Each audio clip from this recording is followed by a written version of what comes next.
I mean, like you really you. And the thing I like about you is you let me go ahead and just go on, and you be like, mm-hmm. Mhm. But consider this though, brother. And then and then I consider it and I'll be like, okay, well, okay, but what about this to part this though and this? And you'd be like, yeah, I can see that. Have you considered this?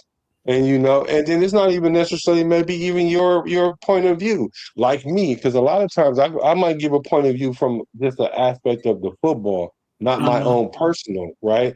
And if you ask me my personal how I feel, it might be different than what I'm telling you from the aspect of how I'm looking at it from the franchise or the player. And you do that sometimes. I know that you like. I'm not necessarily saying that about me. I'm just saying this is either what I've heard. This is a piece of information to consider, and you did that today with me with AOC.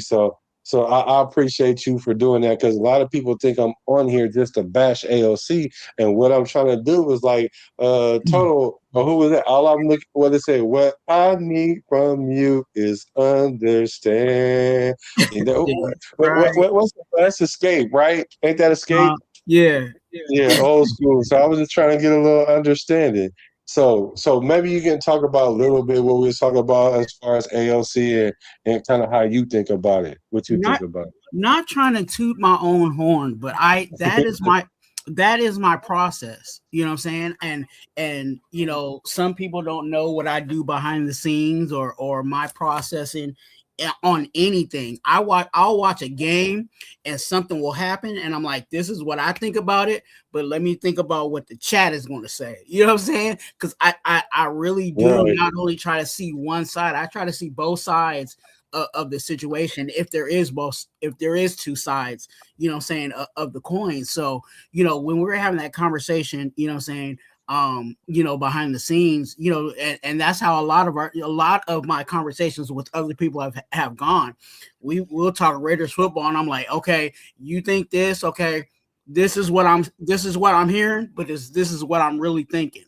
So I try to give like, okay, this is what they're saying, this is what I'm thinking, this is because we all got to put it together, especially for us that are not necessarily in the facility. You know what I'm saying? We're not like Hondo, we're not like Q Myers, we're not like Vinny Bonsignor, you know what I'm saying? We're not in the facility, so we don't really know some of the, because some of the things they're even talking about, they don't even say everything that they know because there's certain things that they can say to keep, things together, and there's certain things that they can't say, just obviously for privacy reasons, right? We don't need Vinny Bonsignor telling, what I'm saying, the rest of the NFL what specifically schematically we're doing. You know what I'm saying? So they eliminate some of that stuff, and even some of the deep darkest drama that's in the organization, they don't really speak about that because they don't want to release those certain types of things. Now, will they have conversations amongst themselves about it? Of course, but that's something that they will not release to the public. They kind of filter it. So for us that are not necessarily in the building, we got to try to see all sides and then try to formulate our take, or like I say on my channel all the time, my Raider gospel. And that's why I say Raider gospel, because I want everybody to have their Raider gospel. I want you to have your truth on whatever the situation is. So there's times where I'll ask somebody a question and I might not necessarily agree with it, and I'll be like, hey, that's your Raider gospel. You know what I'm saying? Not saying that not saying that I completely agree with it, but hey, that's how you see it, and let's play it out. But then also, if there's certain things that I just completely disagree with, I will also push back on it. Yeah. So it's that kind of dialogue that I try to have with everybody, content creator wise. So AOC, man, it's really a wait and go. We don't know how it's going to play out. I said it earlier to you. I'm gonna use Bob Barker. You know what I'm saying? I think Spytek is just waiting for when the price is right.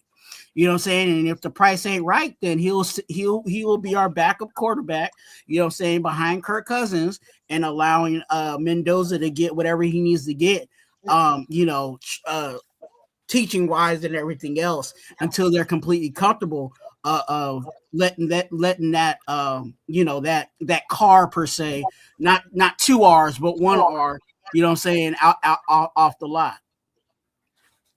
So, bro, so you said this earlier to me, and this was my reaction about that, right? Uh-huh. And I'm glad you said this because here we go.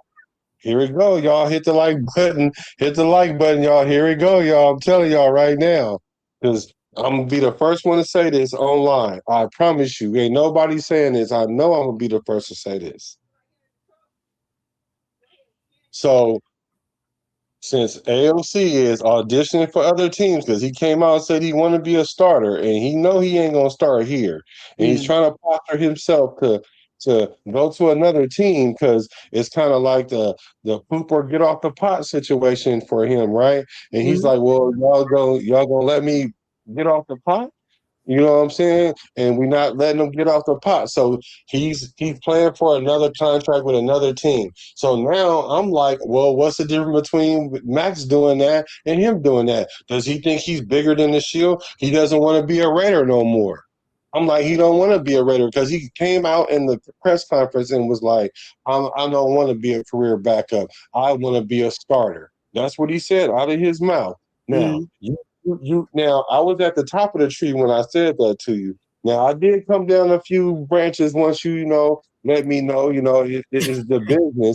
But I'm still in that tree because I'm like, well, what's the difference between Max going and saying, hey, look, this is what I expect from my career. This is what I want. And if y'all can't facilitate that, then shop me. So what's the difference between Max doing that and AOC doing that? Except for AOC came out in a presser and said it. mm. There's and I'm trying to remember how I said it to you, behind the scenes, but I think there is some there I see that there is some similarities to it, but I don't think it's exactly that. I don't think it completely matches, and I think the reason why it doesn't completely match because us as an organization has made it clear that AOC is not going to be a starter for us by drafting Mendoza. You know what I'm saying? Like we already brought in his replacement. So it's already a foregone writing on the wall that he's not going to be, you know, the chosen starter for us. Now, can a quarterback get hurt and AOC go out there and start for us? Absolutely. But that's not what AOC is saying, and I think he's like I told you, and I'll say it again. He's interviewing for his next job, and his next job is going to want to hear that he wants to be a starter. His next job doesn't want to hear I want to be a backup. You know what I'm saying? So, so I think him putting it out there, he's already knowing, hey, my contract is already coming up with this team. It seems like they're already, moving on, from me being a starter here. So I need to be, interviewing for these other people. So this is my opportunity while I'm at this podium to let all these other 31 teams know, hey, I want to be a starter. That's what I want to do in this, in this league, not necessarily for this team. Now, in regards to Max Crosby, that situation, there was nobody that came in that we drafted. There was nobody that we even brought in with free agency that was like, oh, we're good off of Max Crosby because we can move on from him, right? There was no replacement for Max Crosby. Max Crosby, and we had this conversation before. Max Crosby at some point went to the powers that be and said, "Hey, I would like to blah blah blah blah blah," and they were able to make some type of prenuptial deal with the Ravens. So I think it's a little different, but there is some similarities in there. I can see what you're saying because they didn't bring somebody in to replace Max and had the writing on the wall saying that either you do this or you gotta or there's no other position for you. So I do get that part. But AOC, if Max Crosby would have came into the presser and would have said anything remotely close like that, we would be still talking about that right now. Like anything remotely close to if he came out there and was like, man, I want to play for a playoff caliber team. And we know we're not a playoff caliber team yet. Mm. We're gonna be like, well, who are you talking about? Right? And then we'd have been talking about, well, the looking between the lines. He's basically saying either we become a playoff team or he wants to be traded, which that would be what he's saying. Yeah. And I'm like, okay, AOC did the similar thing, but we're not going to look at it the same because we have this animus against Max for whatever reason. I don't know. But when we'll look at AOC and look at it different. Before you respond, it says, Mizell, you said you a small content creator. If you're a regular content creator, get in contact with me, and then we can do it. We can do a live. If you want to Twuan's people, I mean, he could be there or whatever you want to do, because I definitely want to help my brother get to his goal as well.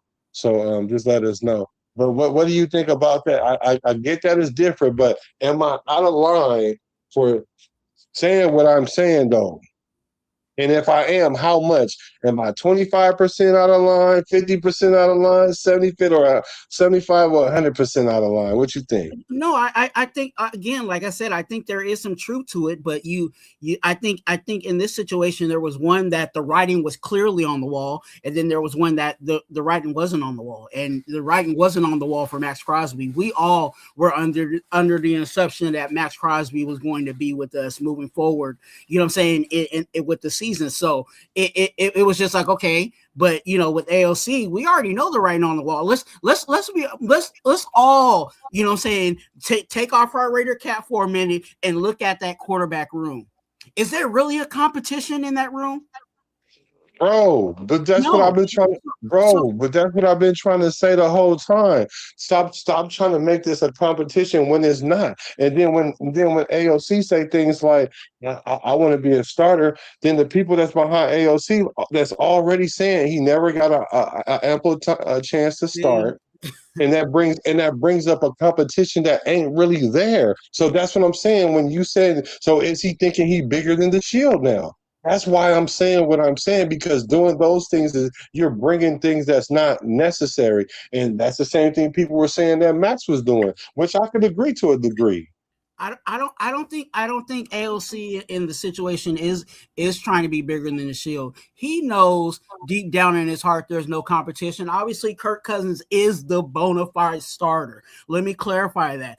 Kirk Cousins is the bona fide starter. Behind that, we already know that Mendoza is the future of the potentially the future of the franchise, right? So where does AOC fit in the future of this organization? He's pretty much already out the door. So with that being said, like I said, he has to politic his way into another contract with another team. And that's why, again, like I said, I agree with you said. It does fan a little fire to the flame for all these AOCites that swear like AOC is it needs to be the starter and is the starter and all of that. I hear that. I get it. You know what I'm saying? But in this reality of where we are, they've already made it clear that AOC is not going to be a clear-cut starter for us. Like I said, if injuries happen and he's the next man up, then of course he's going to be the starter for us. You know what I'm saying? But outside of that, we're not looking for AOC to be the future of this franchise anytime. Oh no, wait a minute. Hey, what's up, D Minutes? No, see, I can't buy that, because he said he want to be a starter, and all his fans are saying we never gave him a chance to be a starter. And under this Kubiak system, including Kubiak, keeps saying don't sleep on Aiden, all that stuff, making it seem like it's real. Well, I know it's not really a competition, but everything is supposed to be equal. We're going to see. We're going to let the players play it out, and then so he's not out of line for saying that he want to be the number one, especially when we're perpetrating that everything is equal right now. Well, I know it's not. I know that was a political thing to say, but if we're going to take it at face value, if he's coming out in the presser saying, because he knows that he's not the starter, but for him to come out there and say that, and then even Kirk Cousins even double back was like, yeah, he'll be a good starter maybe somewhere. You know what I'm saying? Like it wasn't gonna be here. Like even Kirk Cousins knows that. So to me, it's like okay, you are auditioning, and I'm not saying you shouldn't because really you should, but I don't think that. I don't think that it's that much different than what Max saying. But what the nation is saying though is the difference is Max is a starter and he asked for a trade. And my thing is, yeah, he might be a starter, but the thing is, look what he's endured through his 7 seasons or whatever that he's been here, and he's seen all this writing on the wall. Why does he have to wait till his name is on the wall in order to make a move? Because he doesn't have the cachet to say, "Hey, trade me." Who AOC? Yeah, he already knows what time it is. So is you know, he has, like I said, he has to politic right now. You know what I'm saying? And let me make this clear for everybody that's watching this under the sound of my voice. AOC is a backup quarterback for the Las Vegas Raiders right now and potentially in the future. Because remember, I talked about this with you behind the scenes. A lot of people are not talking about this, and discussing it. There's still a possibility that we bring AOC back on a cheaper contract because he would be our backup quarterback. Now, and let me put the story together. This year we got Kirk Cousins. Cool. AOC's the backup quarterback, right? Then when Spytek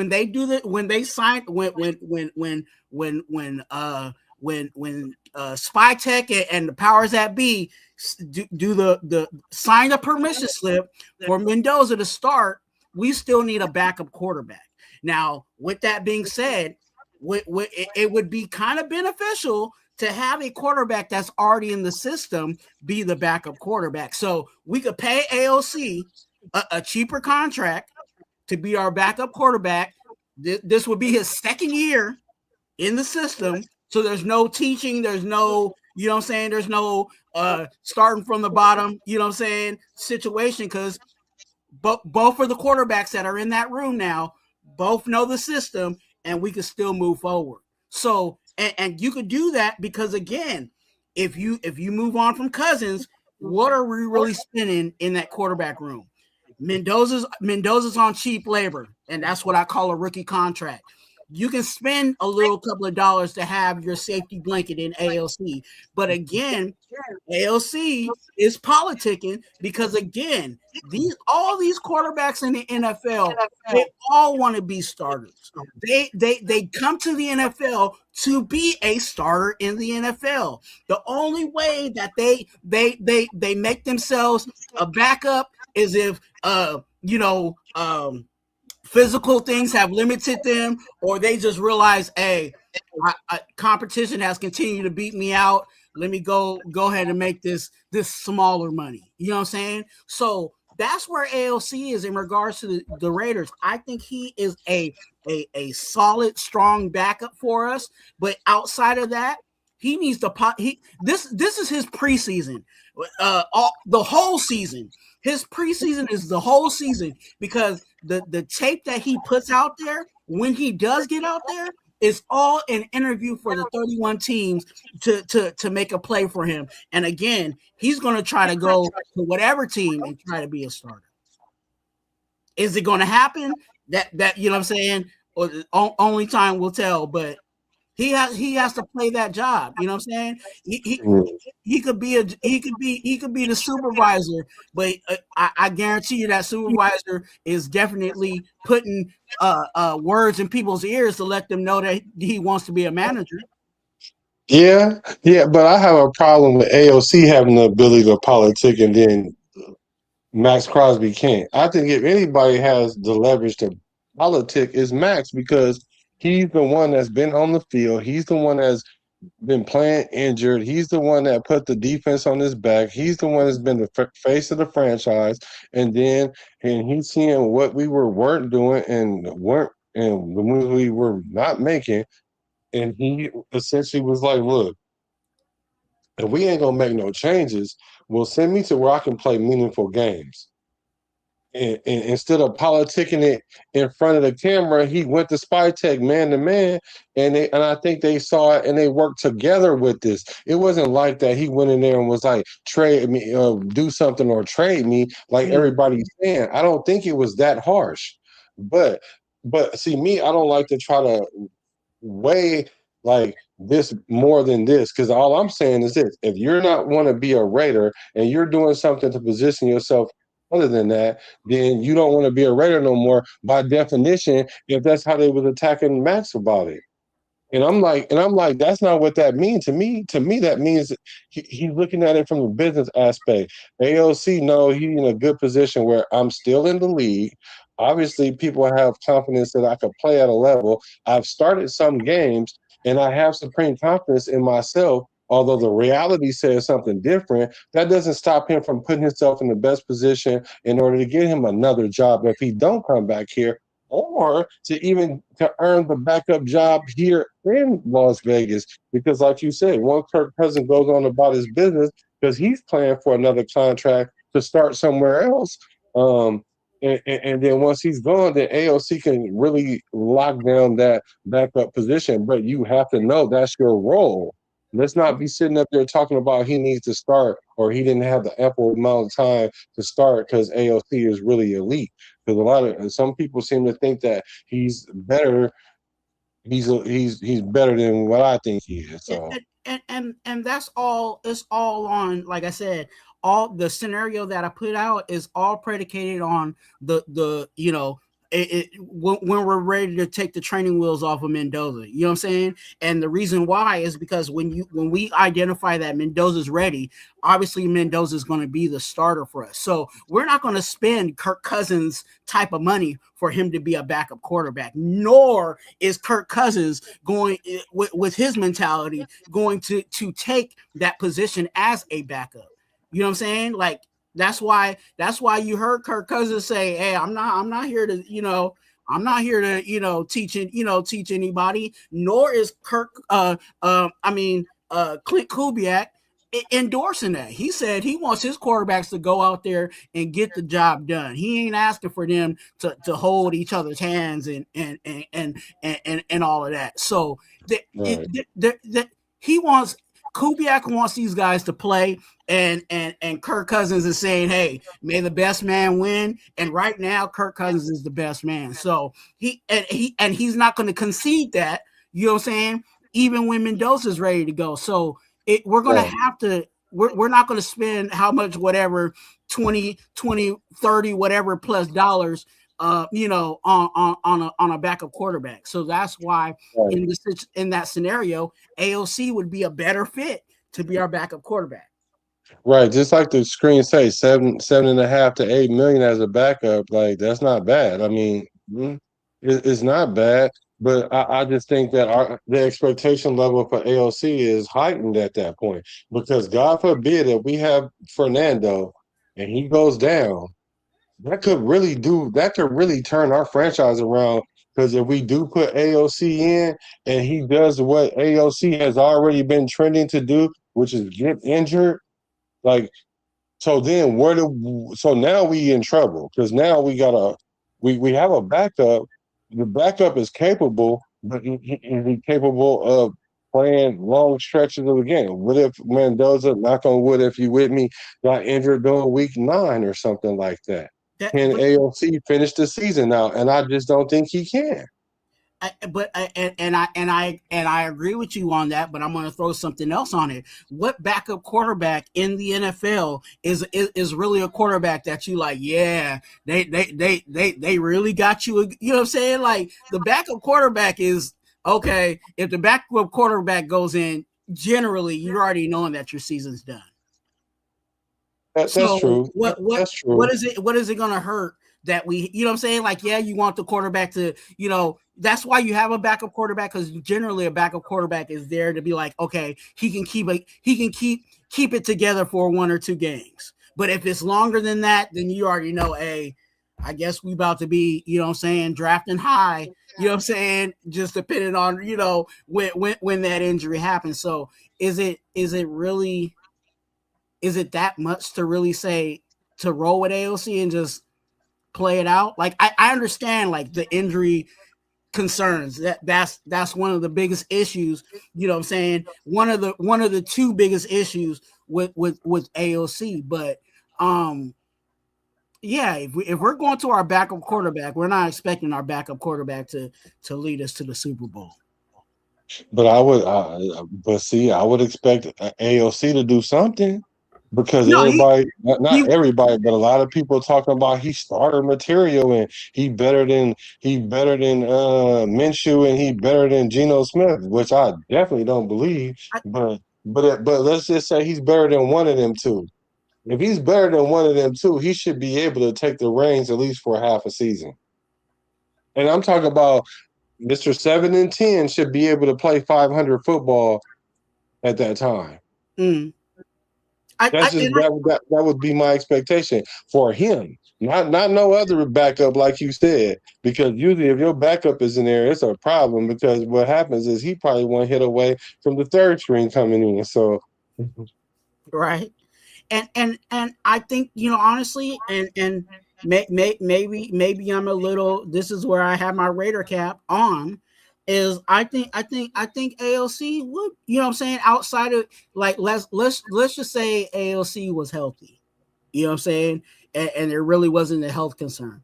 I think with the Kubiak offense and an upgraded offensive line that can actually block and protect, I think AOC would be able to do a little something. I'm not saying he you know what I'm saying, I'm not gonna say he gonna do something, you know, tremendous and amazing, but can he hold it down for, you know what I'm saying, for a span of games? I think he would. I think he can.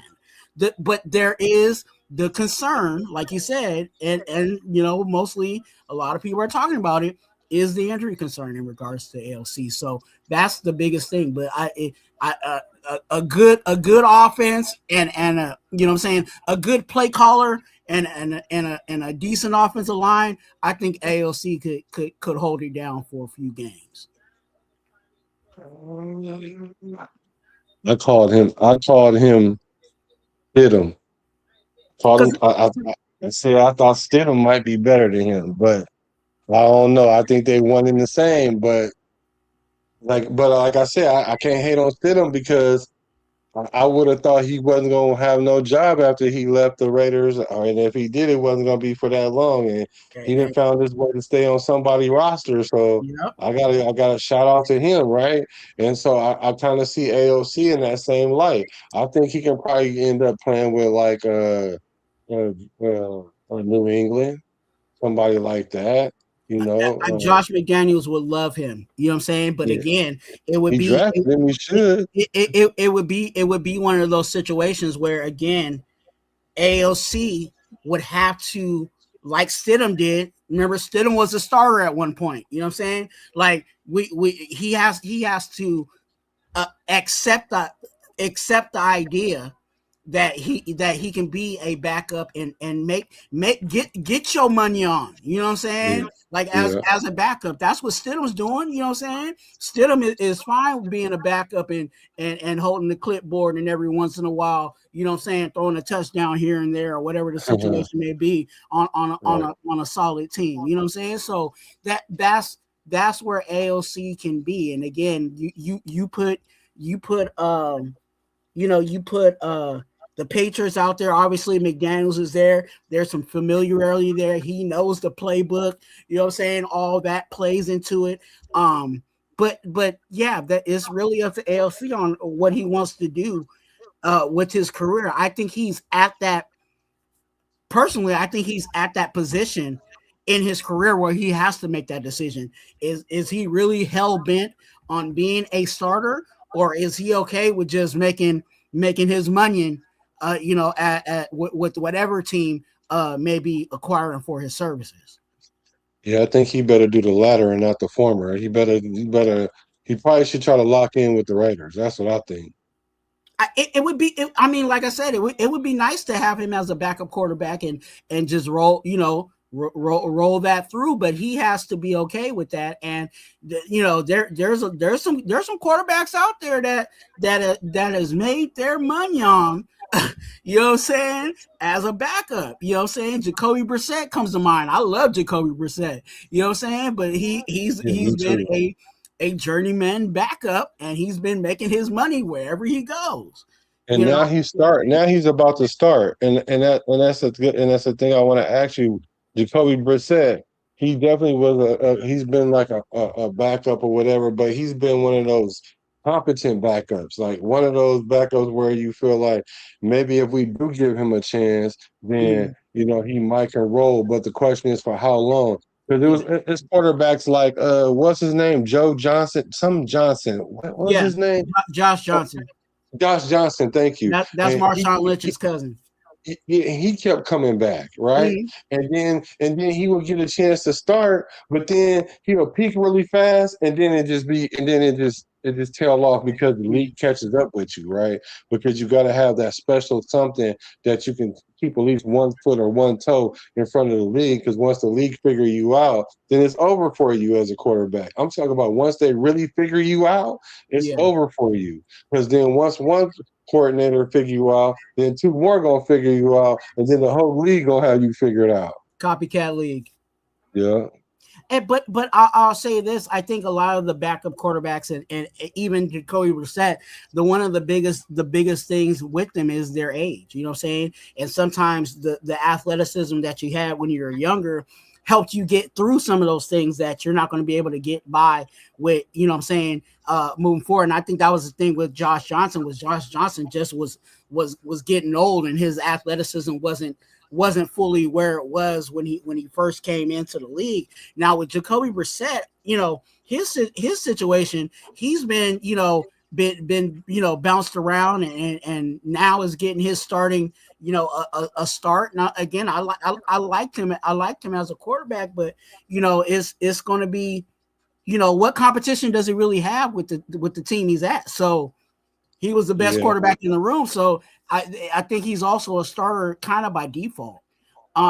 Because I don't think they really invested in a quarterback starter wise. So, good luck to him. I hope he, gets his money and does what he does. But I think yeah, I think that's the battle in regards to some of these older backups. You know what I'm saying? Like they're playing as long as their body can allow them, and as long as the team is calling. You know what I'm saying? yeah. Shout out to you, Jack Kenner. Have a good night, my brother. Uh, Rose Rosetown says, "Man, Diddy couldn't take the Broncos to the Super Bowl." Now, to who was I talking to about this? To his defense, though, it's hard to come off the bench having played all year, and then you play in the AFC Championship game, right? Mm-hmm. Then not only that, you're playing in the snow. Now I get it; it didn't snow until the second half, but I played football in the snow. Like I played in West Virginia in college, right? And even if it don't snow, it's feel like it's snow. The weather is heavier, so and it may sound like I'm making excuses for him, but I'm just saying those are a lot of different elements for a guy to come in, a backup to come in and win the game. And not to mention it was a low scoring game both ways. And it wasn't like he got blew out or and the game wasn't like it was out of reach. So I think had he had a game before that, you might have seen a different result or even at least a closer game or whatever. And it was already a close game. But what do you think about Stidham though coming in the AFC Championship game? I think it was already, like I said, earlier, when you bring in your backup quarterback, you already kind of assume that it ain't gonna be favorable, and you with the team like the Broncos, especially with their defense, they had their defense was pretty much what held that team together. Now, Bo Nix every once in a while had to make a play, what I'm saying, to keep them up top. But when you're playing, playoff ball, it's different. You know what I'm saying, especially when starter versus backup. You know what I'm saying, and we know Right. Stidham, it would have been a miracle for Stidham to Pull have that off. fill that out. So he did the best he could with the situation he was given, and that's why you have a backup quarterback. But yeah, I'm not really putting that on Stidham. Yeah, I agree with you on that. Let's see. He said, "I am confident with our core QB room. This hasn't been true for a while. Let's not mess with them."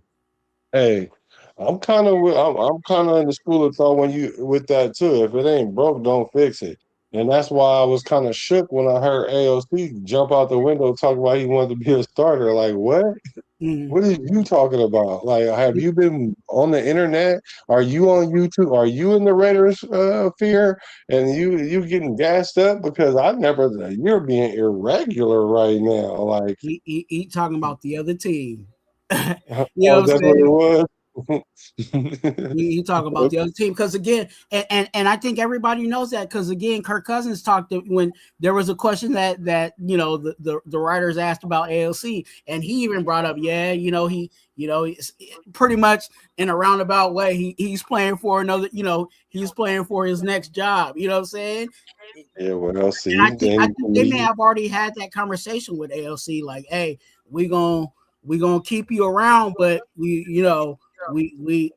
we want you to ball out, but this is also an opportunity for you to put out tape for these other teams. And I think yeah, that's also why you've been hearing, you know what I'm saying? And I think that's where people this is where you can see both sides of things, right?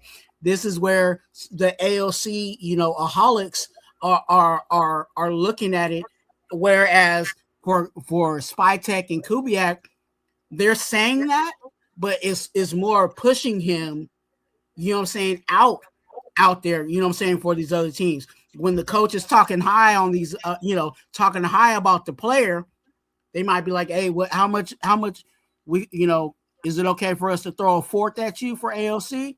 I know you like him. You know what I'm saying? They bro.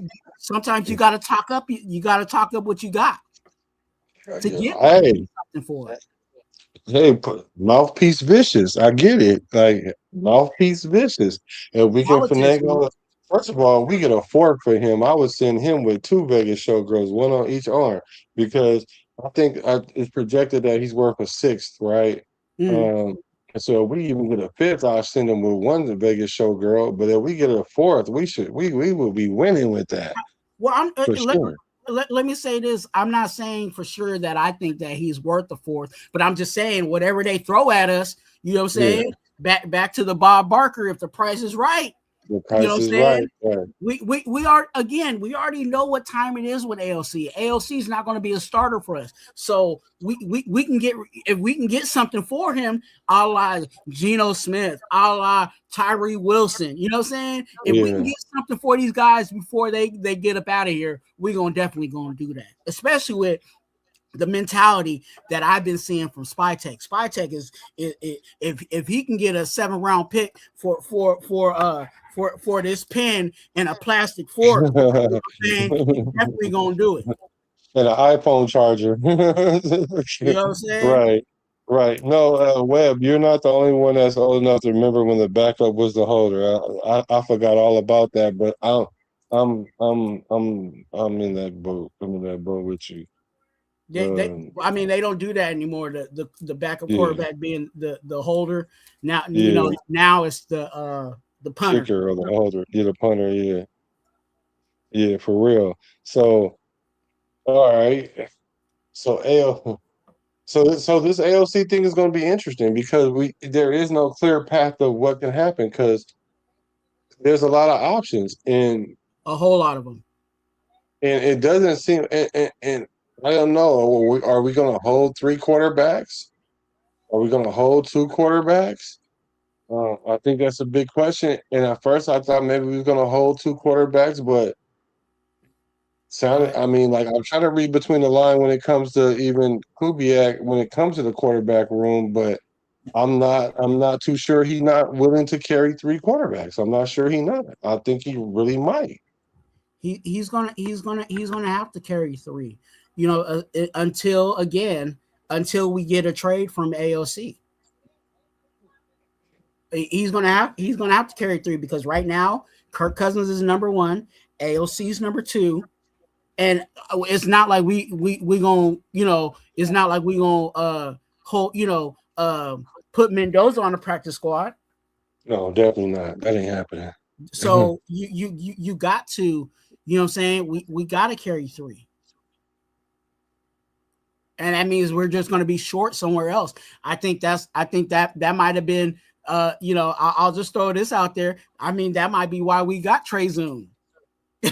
You know what I'm saying? Like, we might be able to cut some corners in that old line room just so that we can have the quarterback, you know what I'm saying? The 3 on the roster.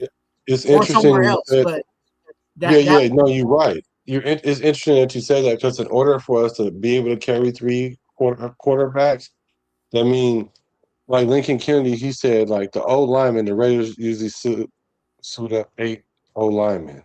Now if we have 5 old linemen and 2 linemen that can play multiple positions, we don't need a third eighth old lineman, and we can reserve that spot for a third quarterback. Now, my question is, are we going to do that in order to preserve a third string quarterback? Well, I guess presumably a second string quarterback. Um, would that make sense to do that? You don't necessarily have to be the O line. That was just the example that he used to yeah. make it clear. But that could be even in the defensive secondary. We might end up not needing as many because we have enough of them back there.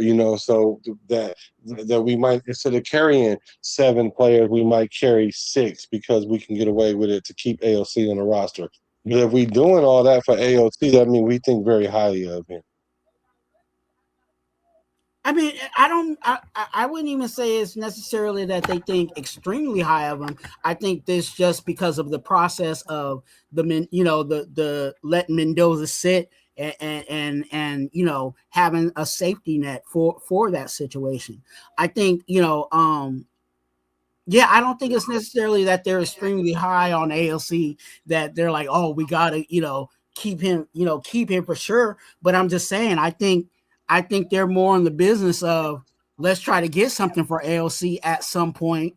So until then, let's hold on to it, because I think there is some value out there for an ALC. Okay, so I'm gonna leave it. Let's leave the ALC alone because it does come out. We brought it up. I know it was a long No, no, discussion. no, no, no. I'm Yeah. glad you did, because I brought it up. I wanted to share some of what you shared with me, because I'm trying to be transparent when it comes to this ALC thing. Like, for real, like, I'm Mm. really trying to be transparent when it comes to that. But let's talk the flip side. A lot of us talk about the offense a lot, and we're Mm. an offensive team. So of course, by default, we're going to talk offense. What are your concerns on defense, if any, or what are you looking for in the defense this year?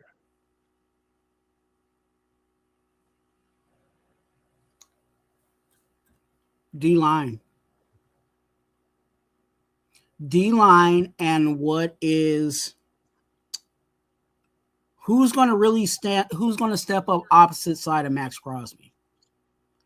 That's one on the D line. The other part of the D line that I have a concern with is, who are we identifying as our nose tackle? Now, we do got some big bodies that came in. You know what I'm saying? We did pull some things there, but who are they really looking at to be that nose for us?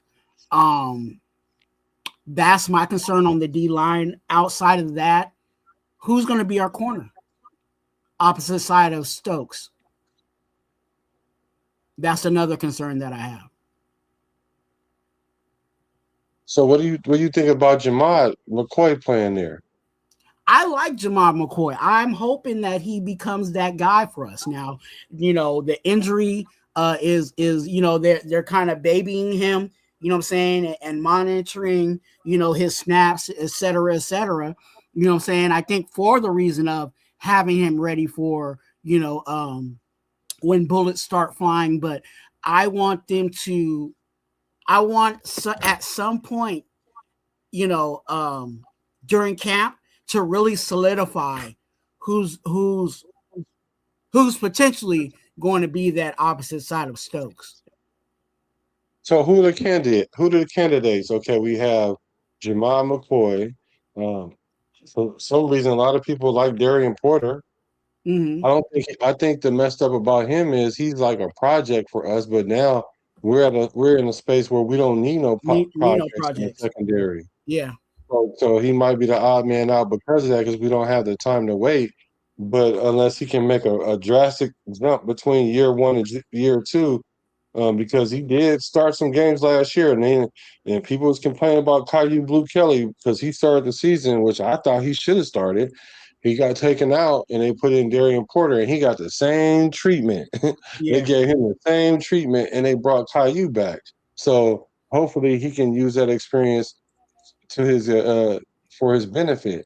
I Now, who? Go ahead. Who else do you think though to no, play that corner I position? want to say this about Porter. I think with what we got in the room, I think it's a situation where he's just gonna have to get it in wherever he can get it in, because we do got a lot of guys, a lot of guys in that room that can get the job done. You know what I'm saying? Even with the guys that we just drafted with Masses and with Jamal McCoy. So that it might be a situation where, hey, you go out there, but and compete, but we don't really need you at this point. You know what I'm saying? We do got you under what?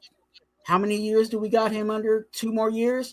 So you got this year and 2 more years to show us what you got. You know what I'm saying? To be a starter, but Porter might just be the fourth corner. You know what I'm saying, on the depth chart, because he is a project. He's not. He's a wide receiver that's working to be a corner versus guys that we drafted that have already been corners. You know what I'm saying? Exactly. That's my point. Yeah. It's just kind of a excuse me, a wait and see for him. Now, can he make that jump? Can he improve? Can he get better? Absolutely, and that would make our secondary look nasty. You know what I'm saying? If you're telling me we got Stokes on one side, Jamal McCoy on the opposite side, Terry and Johnson in the slot, and then the next person that comes out that's ready to go is Porter or Masses. You know what I'm saying? Like, I think our secondary that was a weakness automatically, if Porter makes that jump, so automatically starts talking about maybe one of the strongest rooms on the defensive side. Yeah. So what are your thoughts about Masses? Is that somebody that can potentially go out there and start at the corner position? I think he's making a play. You know what I'm saying? There has been reports out there that Masses has been getting number 1 reps. You know what I'm saying? So obviously, whether it's injury or not, they're looking at him and asking for him to do what it do on that side. Now, what is he doing? We don't know. Is he playing man? We don't know. Is he playing zone? We don't know. Now, I do think that Masses is a better better zone safety than he is on man. So I don't know if that plays into it or whatever the situation may be, but they are giving him number 1 reps.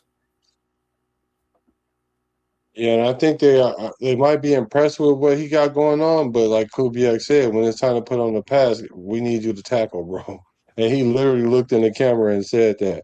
Now, I think he could have said that to about anybody that he was talking about in that situation, because that applies to everybody. But being that he actually said Master's name, and he was like, "Yeah, we're gonna need you to come tackle, bro." Like, that's what, if he could tackle, then I think he can find his way on the field more often. He's just a little light in the tail. But I mean, I think he got the heart to do it, because he's going to have to if he really want to make that leap there.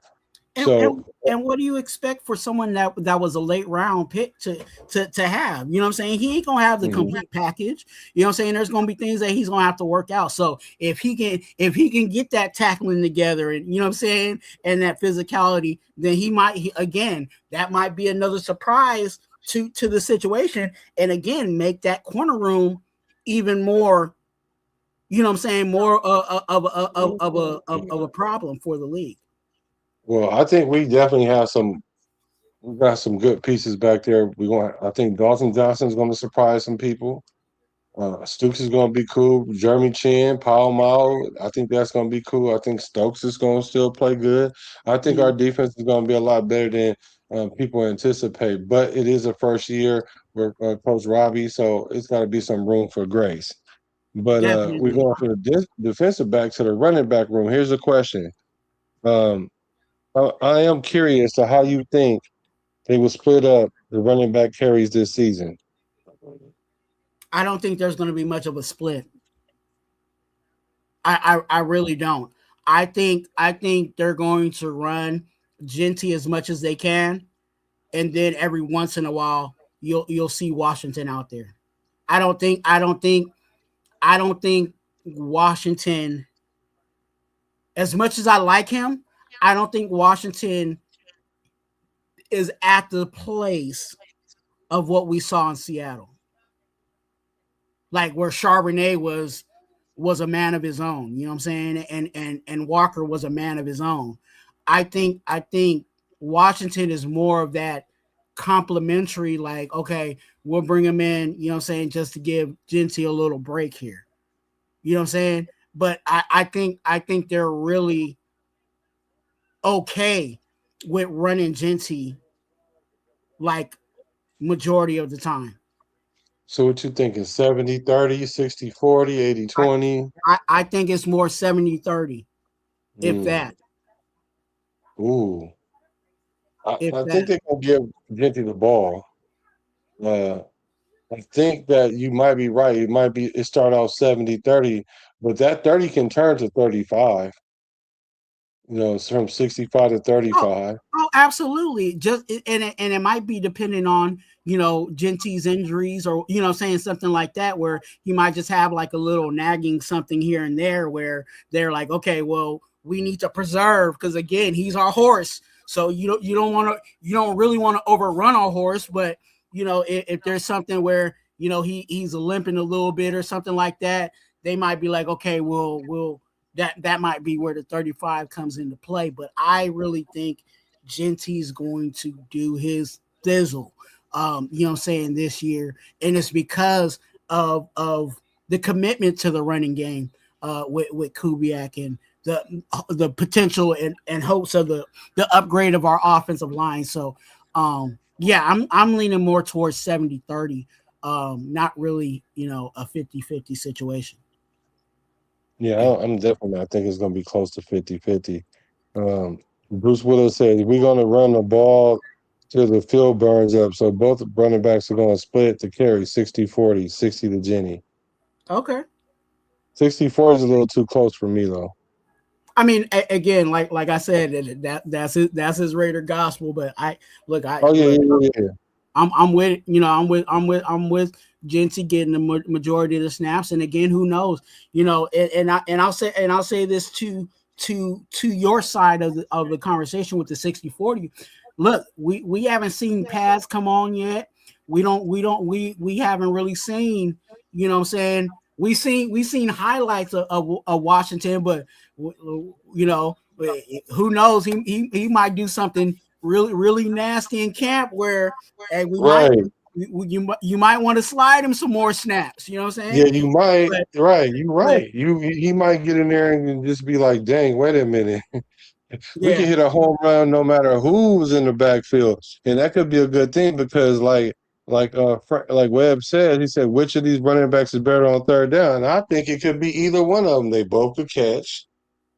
We seen Genty handle third downs. um, One thing I did want to see about Genty last year is his blitz pickup and his ability to find the guy to block and the ability to block him. And he did fairly well. So I think it could go either way, to be honest. And it's going to take for us to see how Washington respond with pads on.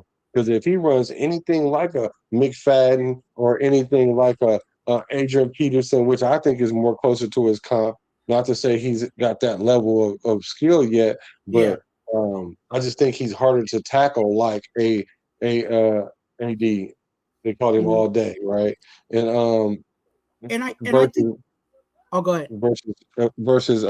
McFadden. McFadden was a little easier to tackle. Go ahead, bro. Okay. And I think the metric is similar to what we saw with Genty, like, and some of the concern that you just recently brought up in regards to the improvements of Genty, right? Genty's pass pro improved, you know what I'm saying, as things went on. The first couple of games, Genty's pass pro was bad. You know what I'm Yeah, saying? because he Like, didn't know where to yeah, go. exactly. So is that's going to be another barometer for Washington is, can you pass pro? Because again, third down is not just third down. Third down is considered the money down. So you're Mhm. going to want your best pass pro, you know what I'm saying, situation and versatility there, right?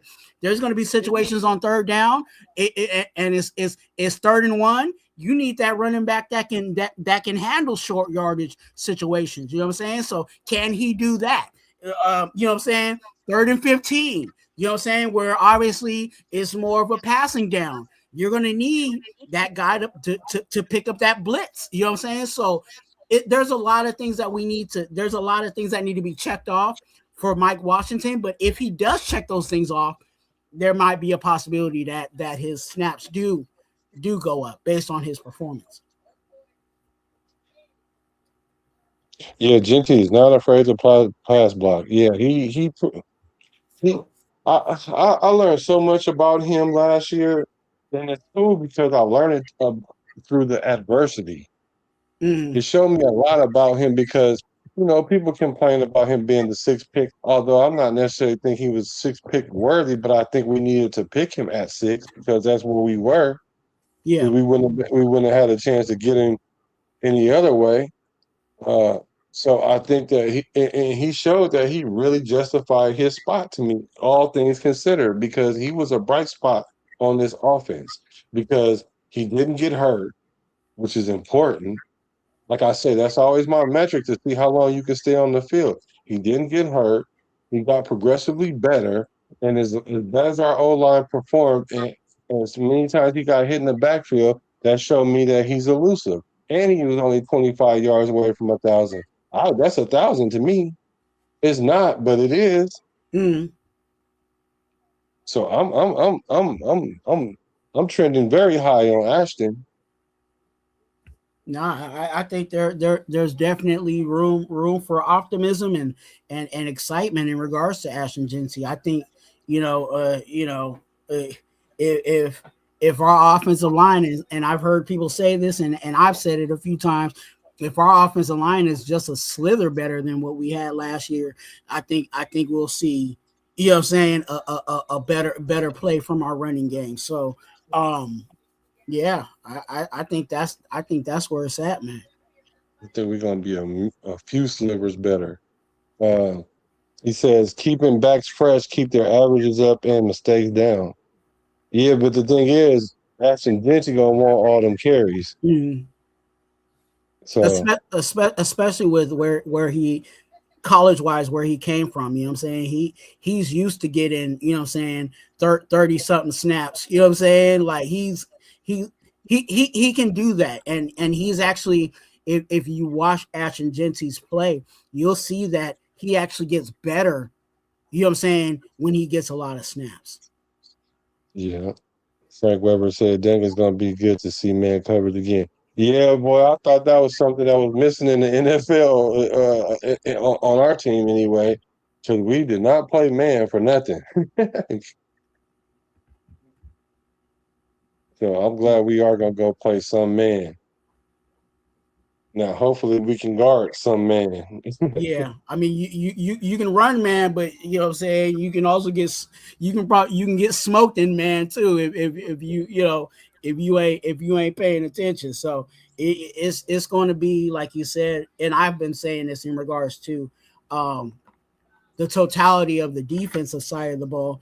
I think we're going to have to allow Rob to get make his mistakes, especially this is not a veteran, you know what I'm saying, defensive team. Like, we got a whole lot of young guys on that side of the ball too. So he is young guys along with a young coordinator.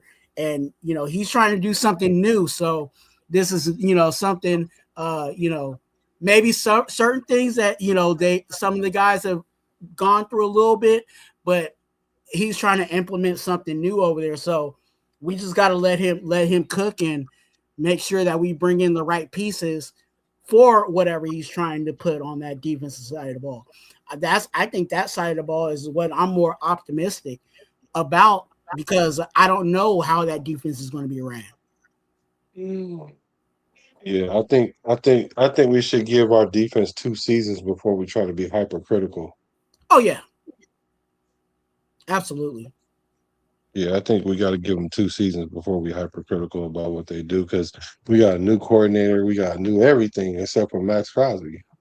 I don't think we need to be hypercritical even on the offensive side of the ball, because I don't think Kubiak has got everything that he really wants. You know what I'm saying? There's some people on this roster that don't really necessarily fit, you know what I'm saying, what we're cooking. They just happen to be here because there ain't nobody else there to, you know what I'm saying, to fill in that spot. Are you willing to give some names? Nah, I'm not gonna do that. You know what I'm saying? You ain't gonna do it like that. Well, I tried to get people don't subscribe enough, and people, the Raiders ain't paying me enough to speak on that, man. Yeah, tell we'll wait till you get over the threshold first before we go that far with it, right? Yeah. Right. Matter of fact, hit that subscribe button while you at it. Yeah, please do. Go on and hit it one time for the one time. Webb says, hopefully we will be about 32. We will run about 30 times a game. That should be enough carries for everyone. Yeah. I think we're going to run. I think we definitely going to run the ball for sure. So I'm not worried about that. Because even our lineman is run dominant lineman. Like, we'll be okay in the pass, I think. If, and then honestly, like we're going to be a running team. So that's why you see a lot of the guys on our offensive line. They're better. Most of them are pretty much better in the running game than they are in the passing game. So obviously they're leaning more towards the running game. And with play action, do you really have to block a whole lot for play action? Like you're disguising the run in your formation. You know what I'm saying? So right. Not really holding up for the whole, you know what I'm saying, pass situation. So if it is a play action style of team, then it's not like we're putting a lot of pass protection pressure on the guys that we have. Yeah. Now, would we like for them to hold up? Absolutely. But, the way that things are going to be ran, it's not like we're going to have them just traditionally drop back and then ask for our offensive line to block for 5 seconds. You know what I'm saying? Mm-hmm. So, and I don't know if I asked you on this whole line. Who do you think is going to start, and then who would you like to start?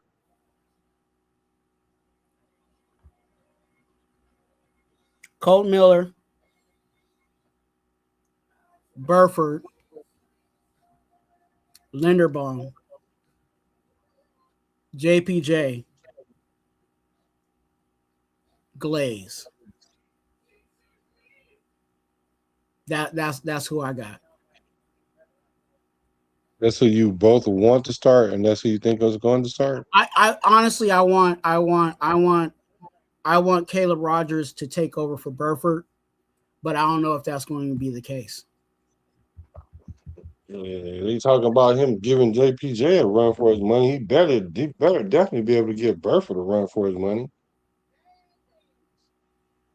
Because I think Burford was a good signing at the time, because we needed a player to stick there if we didn't. But matter of fact, what's going on with Jordan Meredith, man? Because Jordan Meredith was a good guard before they stuck him at center. He's a journeyman, and he's not. The reason why we brought in Burford is because he's a guard that knows the system. He's the veteran. He's the veteran guard that knows the system. So that's why Burford has the up, you know what I'm saying, on everybody.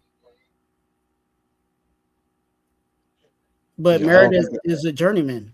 How many teams has he been on? How many, you know what I'm saying? You know, he's a guard one time, he's a center one time. What is Meredith going to do this year? Is he a depth piece? I'll throw this out here because we talked about it earlier. Does he fit the system? That's a question. Does he fit the system? Is he one of those players that doesn't necessarily fit? He might fit this system better because his power is not his game.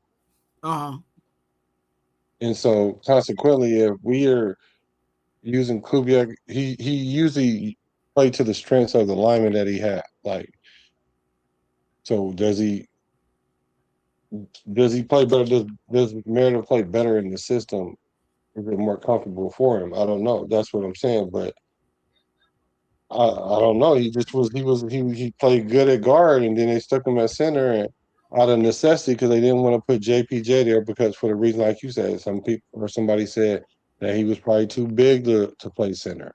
He probably could be better used at guard, so they stuck him at guard. You know, so I don't know what Meredith is. He might be the odd man out. Let's see. Weber said, pretty sure the vets will start on the O-line, even though I would personally prefer to see some youth. Yeah, me too. Like Trey Zoom, he'll get his chance. I think Trey Zoom will get his chance. I think he's one of them players that once he gets on the field, he's not going to get off. So I think that's how that's going to work. I think Trey Zoom, I think a lot of people didn't like that pick. I hope once it start panning out, you guys give him the love that, because a lot of people did not like that pick at all. Trey Zoom? Yeah. And I'm like, we can't go pick no lineman in no deeper rounds and expect him to be confident. I think because of the also because of what was on the board at that time, people felt like we could have did something else. Yeah. Yeah, possibly. But I like how we drafted. I see the vision of what we were trying to follow, so I'm with it. I mean, it's no guarantees, but at least I see what we were doing. You know. Did you get a chance to see the Raiders show that they did? Where they went behind the scenes of the draft, and I think episode 1 came out is on Raiders.com. You know, that was actually one I have not watched. I was planning to watch that tonight. Oh yeah, take some time. You'll enjoy that. You'll enjoy that and watch that. Let me see. Raphael, good to see you, man. What'd you say? No, I was just shouting out Raphael El Capitan. El Capitan. It says Kubiak likes to give his own lineman an element of surprise. Definitely something they didn't have last year. Yeah. So I think we just ready to see it on the field to see if it's going to translate, because we've made a lot of good choices, something that we're not used to, and so we just hope that it translates to some continuity on the field, because it takes some time for the O-line to gel together. It takes some time for the defense to gel together. It takes time for the quarterback and the receivers to see eye to eye. But there's just something about Kubiak that he can just pull them all together in a short amount of time. Now, I don't want to say we're going to be there in 1 year, but I want to say that we're going to make a seismic step in where we are now to where we're going to be at the end of the season. I'm very optimistic about it. I think there is a reason to be optimistic. There's only one spot or one decision this year that I was like, what the heck were we doing? Which was Kicker. we probably didn't have much choice there. Yeah.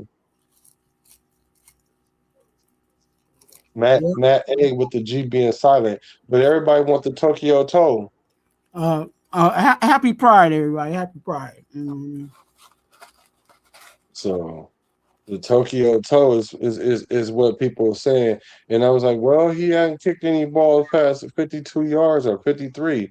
But then I had to think in college, you're not going to really get to kick that far.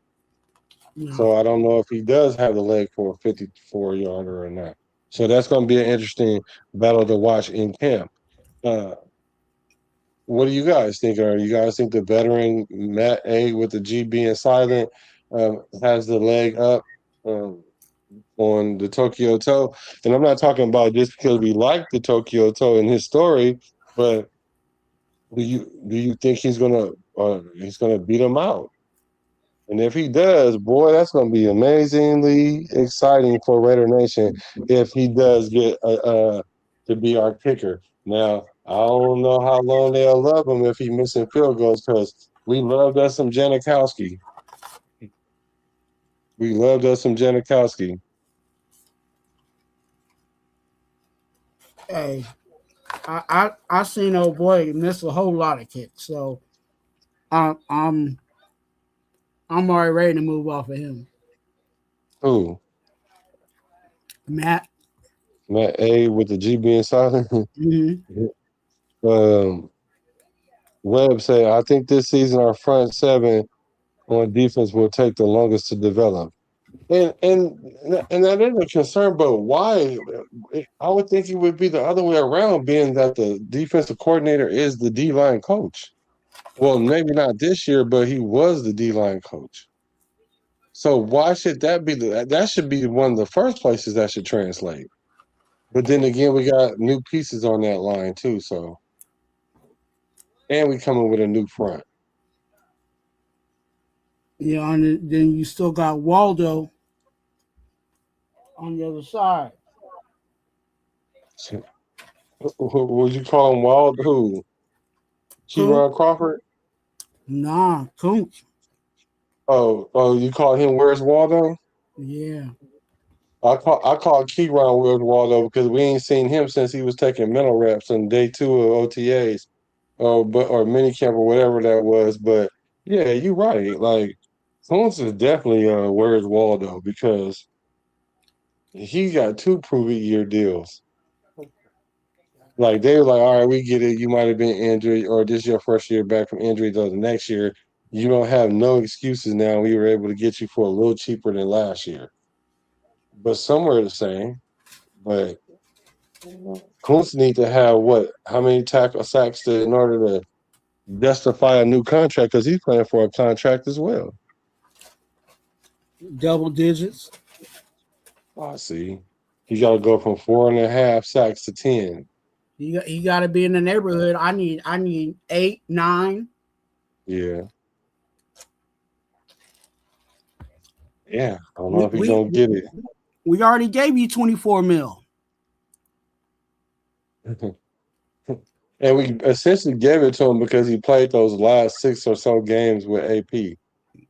Exactly. So we already gave you 24 mil. So you need to especially if supposedly people are shifting, you know what I'm saying? Supposedly Max Crosby's getting doubled and triple teamed. He does. I seen him get double team and chipped. No, I'm just saying. So if that's the case, what are you doing on the other side? Getting blocked by the left tackle. Single coverage. Single coverage, right. And what happens on any situation when you're single coverage? Your job is to beat your man. Oh, sure. A one-on-one is you licking your chops. And I think that's why we going to a 3-4 because we can't get around that edge. And then that way we could scheme players around that edge or stunt some Dang. players. You know what? You just brought up something. Do you think we're going to 3-4 because Max Crosby can't contain? Can't contain what outside. Yeah. I never thought he had a problem containing. I think they're trying to get him to the quarterback more. Like, because I mean, in a traditional 3-4, then he's not really. You know what I'm saying? Like you got linebackers that are covering up. Yeah. So, do you think that's what it? Because I, I, I think that was and maybe we can disagree on that, but I think Max Crosby. I'm not saying he can't contain because there's every once in a while he'll do it, but there's been some times where I'm like, dude, why are they literally running the ball on your side and you're not there? Yeah, because he wreak havoc when you run away from him. So usually what happens is if a defensive player is killing you on the run, the best thing to do is run at him, not away from him. So I can see what you're saying there. Raider Rebel said 8 or 9. Damn. So we need 18 from Crosby. I think that's a little much to ask from Max Crosby. 18 sacks. Yeah, and I'm just saying, Kuntz better do something because again, that the production got to be better than what it's been. Again, we spent 24 million on this guy, and what has he done? Right. I Raider, I I rather let Keyron Crawford run out there and rush his heart out. You know what I'm saying? I would be okay stomaching that versus spending money on a vet that ain't doing nothing. I think that's the goal. I think that's what's going to happen. I think Smith's going to keep getting blocks, and Keyron going to come around that corner. That's what I think. Raider Rebel says put Max on the O line with his hand in the dirt. Webb says Crosby can contain. He just doesn't do it all the time. Right. That part. That's what I'm saying. Like, you know what I'm saying? That's a good point right there. He just don't do it all the time, right? But I think that's because he has to put the whole defense on his shoulders, though, for real. I honestly think that because there's a lot of times that we're looking for Max to make plays, and I'm like, what about these other players? Why they ain't even making some plays earlier in the game, like to give him a chance to breathe or to conserve himself or pace himself. Yeah. That's what I think. But so and the whole Crosby thing is, do you think he's overpaid? Did you see that in the article saying that he's like the number 8th Man, come overpaid on, man. contract? You trying to have me lose subscribers because as Oh soon as no, we we talk okay. about as soon as we talk about Max Crosby and what he's worth, you know what I'm saying? Then people gonna start unsubscribing because you already know how I feel about Max Crosby's production. Well, 18 sacks is a lot though. Yeah, that is a lot. 18 sacks is a lot. I'm sorry, that's a lot. So I'll let you. Maybe that's why our minds go up and down. My subscriber count go up and down because I I'm don't know how to read the room well. I just know that when I talk AOC, I can feel the eyes coming through my computer and through my camera, uh waiting for me to say something ill so they can let me know that I don't know what I'm talking about. I think Max is 14, 15. I Yeah. think that's a good mark for him. Raider, hey, if you want to come up, you can come up too, bro. But he's been overpaid. Oh, see, when I hear people say that he's overpaid, I think they just don't like Max. Because what makes Max overpaid? Because Max is definitely a top five pass rusher, uh, DN, edge rusher. And if he ain't top five, I know he's top 10 for sure, but I'm sure he's top five. And if he's top 10, and the average out of the top 10 is $39 million, but Max Crosby make $35 million, which is the lower tier of that. I'm thinking he is right along where the market is dictating he should be, and he's not overpaid. And for those that are saying he overpaid, how much you think they should pay him a year? How much is Max Crosby worth a year? For those that are saying that he's overpaid, Raider Rebel says, "How is that a lot? TJ Watt had 19 in the season. Yeah, look how long ago was that. Look up TJ Watt's last two seasons. I looked it up today. Look at what he did the last two seasons. And Crosby's been hurt the last two seasons, so and so he's had to get surgeries and all that. So his 23 season was good, is up there.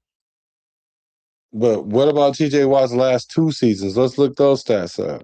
I'm gonna look it up real quick again. I have it in my phone because I already looked it up. And then he had 22 this season for less money. Myles Garrett just broke the sack record. It's a little bit more than what Crosby's getting, and that's a contract thing. And I'm sure he's getting more guaranteed money because even the edge rusher that's underneath T.J. Watt uh, was had way less production than Max. Max had better production than both of them, even being injured.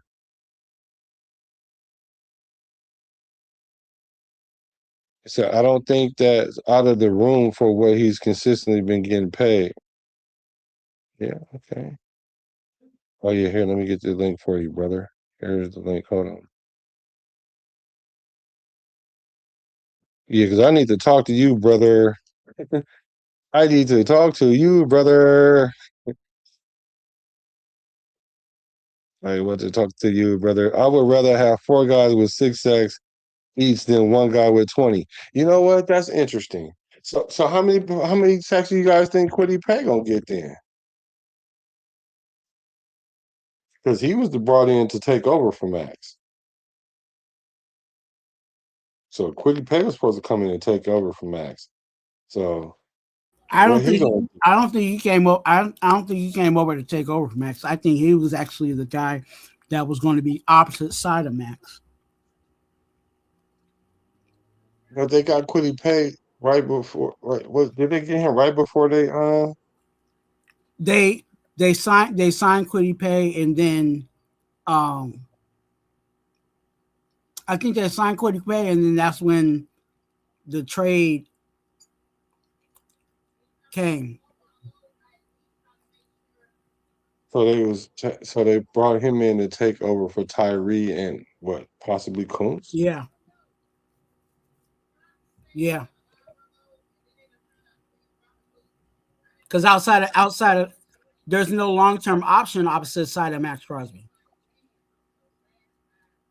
So they brought in Quiddy Pay, signed him to that deal to have someone opposite side of Max Crosby. Because again, remember when the whole situation of the Ravens you know what I'm saying, debacle, they said we were going to honor all the contracts because we already had in mind that Max Crosby was going to be on the books. Yeah, I just dropped the link. I don't know if you've seen it, Rebel. But you were talking about TJ Watt. I was thinking of Nick Bosa, so I was talking about Nick Bosa's number. So I was incorrect on that. But TJ Watt makes 41 a million, make 41 a year, so he's getting over the league uh average for the D rushers. I mean the edge rushers. So Max Crosby is 8. Nick Bosa makes 34 million. Jalen Phillips make 30, and Josh Hines Allen make 28. So right underneath him is Nick Bosa. Nick Bosa He had played 3 games last year. He got 2 sacks. And then the year before that, he had 9 sacks in 14 games. So that's not 10 sacks right there. So we expect Max to have 10 sacks. And if Max don't have 10 sacks, we feel like he's not performing. Jalen Phillips, right underneath that guy at 17 games, he had 9 sacks. 3 with Miami, 2 with Philadelphia. He had 5 sacks. Actually, 5 sacks. 3 with Miami, 2 with Philadelphia. Um, 53 tackles, 7 tackles for loss, 14 QB hits. Um, then he was injured, played 4 games, had 1 sack, and then 6 tackles. So the guys that's right underneath Max Crosby, his production is higher than those guys. So it's not because like back to what I'm saying is if he's overpaid, how much should he get paid? Because the 10th guy on this list is making 28 million. I'm gonna be honest with you. I'm gonna bow out on that one. Yeah, go ahead. I don't want you to. I'm gonna be look. I'm gonna be on panel, but I'm just I ain't gonna be Right, touching on that situation because right. I just rather not touch that situation. I just feel like, like I said, Max Crosby, his goal this year, I think it should be more about 14, 15. I don't want him to dip under single digits in any years. That he's with us, but you know, yeah, because he is our guy on the D line. Yeah, he is. Brother was good with you. What it do? What it do? Man, sometimes me, always you. Right, right. Now let's talk, bro. Let's talk. You know what? It's like you're my arch nemesis without being my nemesis, though. You know what I'm saying? Like you're my arch nemesis without like me not liking you or disliking you. So because your points is always good and it's always With you not liking me or disliking me? no. I like you more than I dislike you. I like you more than I dislike you. It's just that I don't like you. I don't like. You know what it is? I don't like. You This is just don't what I like me don't like. questioning. You don't like being questioned. No, I love that part. That part I love. I don't like.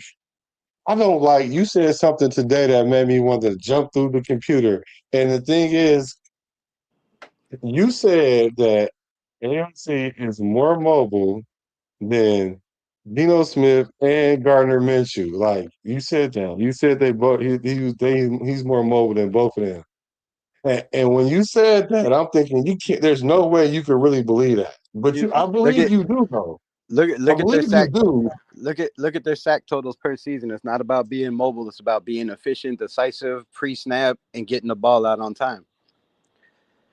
That's That's a what the good NFL's argument. about. It's not about mobility in the NFL. If you can get the ball out on time, you don't have to be the most mobile. Is my point. And if you look at Gardner Minshew's sack count with the Raiders or anywhere else per season, and you look at Aiden O'Connell's per season or through 17 games or 22 games, the man don't take sacks just for a reason because he gets the timeout. He's decisive, and when he needs to, he can be mobile. Yeah, because he get hurt though. He get hurt and then he be Man, out. everybody gets hurt. Max Crosby ain't played a full season since he been a Raider. The dude's been hurt every single year, but he makes 30 Well, let's something not million say dollars Max per year. Crosby is injury prone. J, Max Crosby is JPJ not been injury. JPJ been hurt every single year. Colton Miller been hurt every single year. I mean, No, we don't no, talk you about know. those. We ain't talking about these guys. I They mean, not. They haven't been hurt every single year though. they They have Colton Miller haven't. the last 3 years. He been Colton hurt. Miller. Colton Miller Colton Miller haven't been been hurt hurt every every year season. the last 3 years. He only been really hurt the last 2 years. JPJ been And hurt really, every he year could he have been came in. back last year. JPJ ain't But played.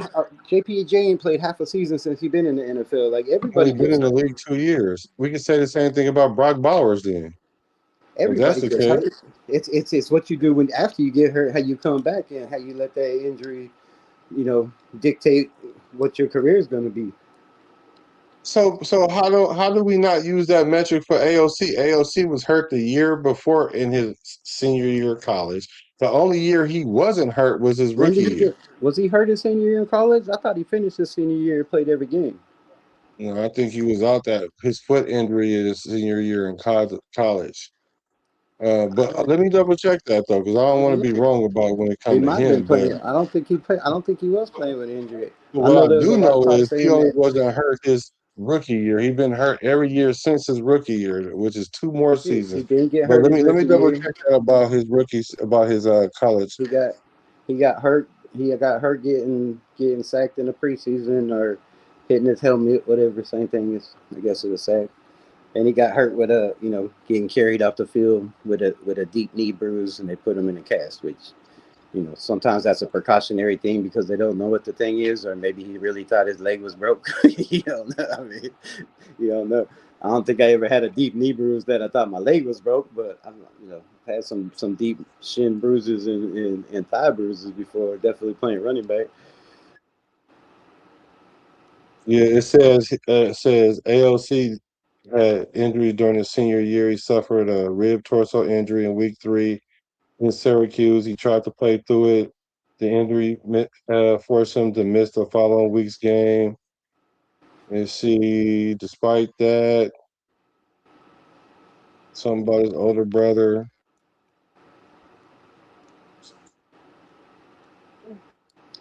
Let me see.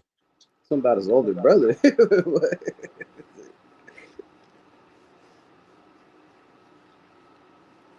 Yeah, I know you gotta check uh, this Google stuff sometime. But yeah, but on the Max thing though, right? On the Max thing, like this dude had missed got hurt in week 2 in Baltimore a couple years ago. You know, played in a game, then they missed a couple games. Then he tried to play again. Then they put him out the rest of the season, and they gave him a $10 million bonus that year, right? Like the Raiders are taking care of Max Crosby every 2 years. He signed, every 2 years he signs a 4-year contract, but he signs a 4-year contract that's 2 years guaranteed up front. And as soon as that money's gone, he wants a new contract with more money, right?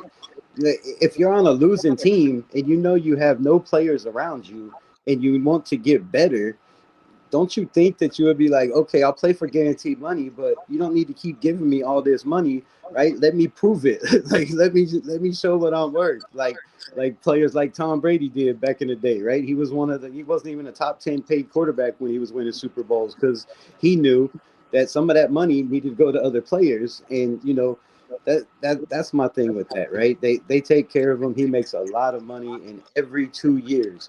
And he got paid 2 years ago, and then you know he's got this year and next year he's gonna need a new contract again.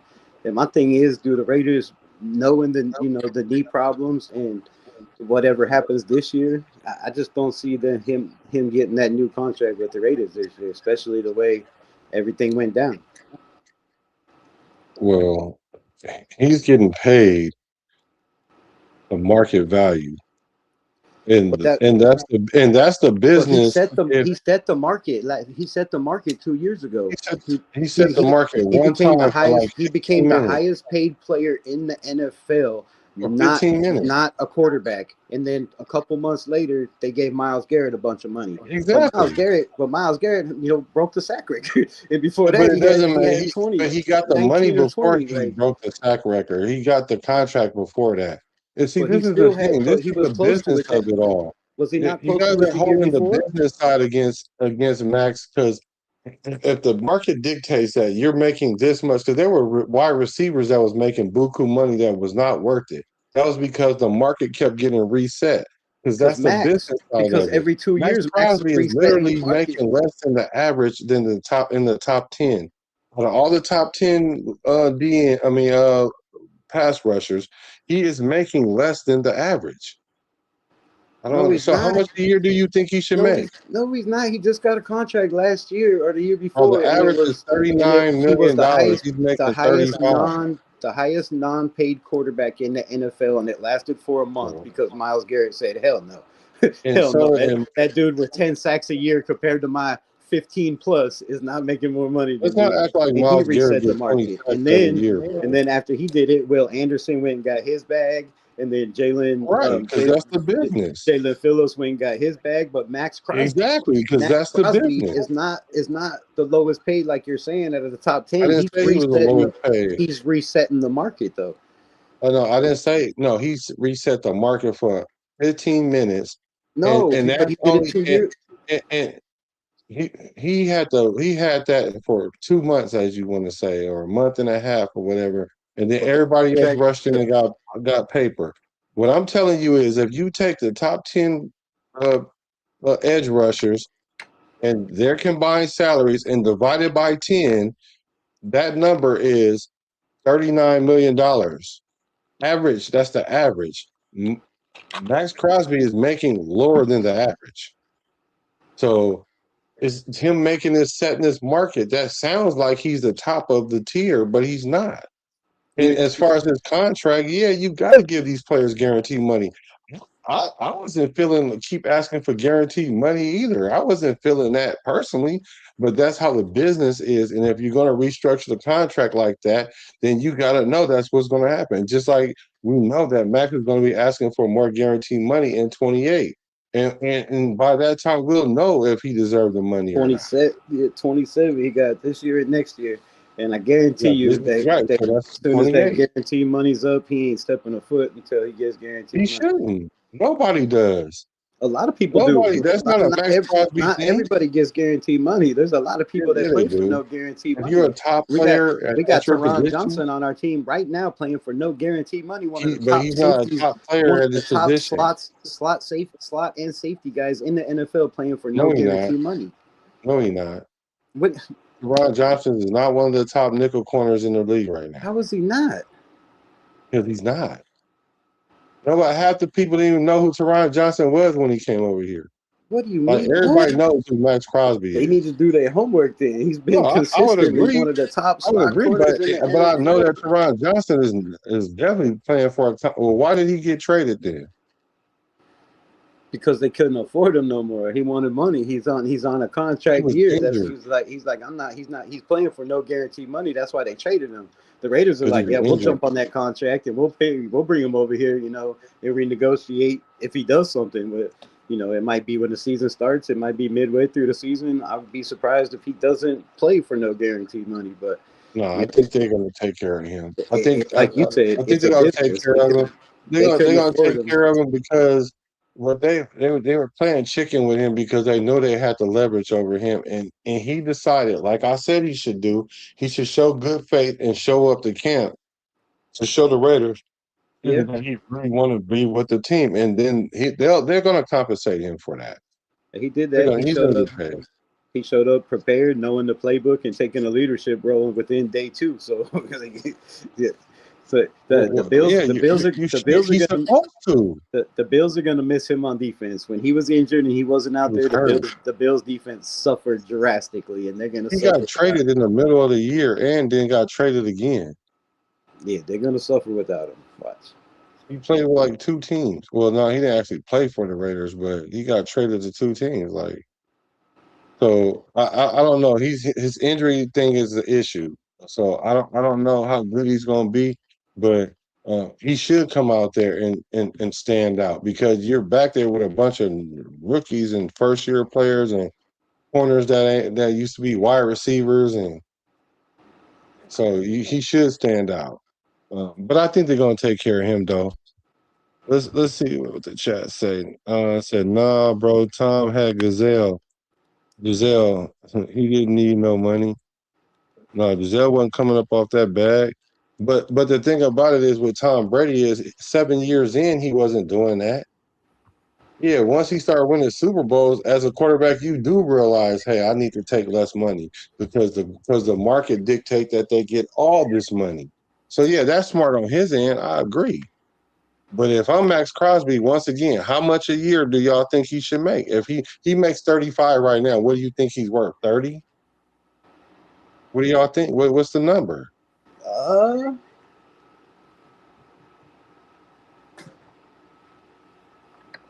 I'm That's why the Bills got rid of him, I reckon. No, I mean, like, how much you think We don't know Max what he's Crosby worth. should make a year? We don't know what he's worth. Yeah, see, that's what I see. So when y'all say he not worth it, but then we can't give him a number, then I'm like, why y'all saying he not worth it?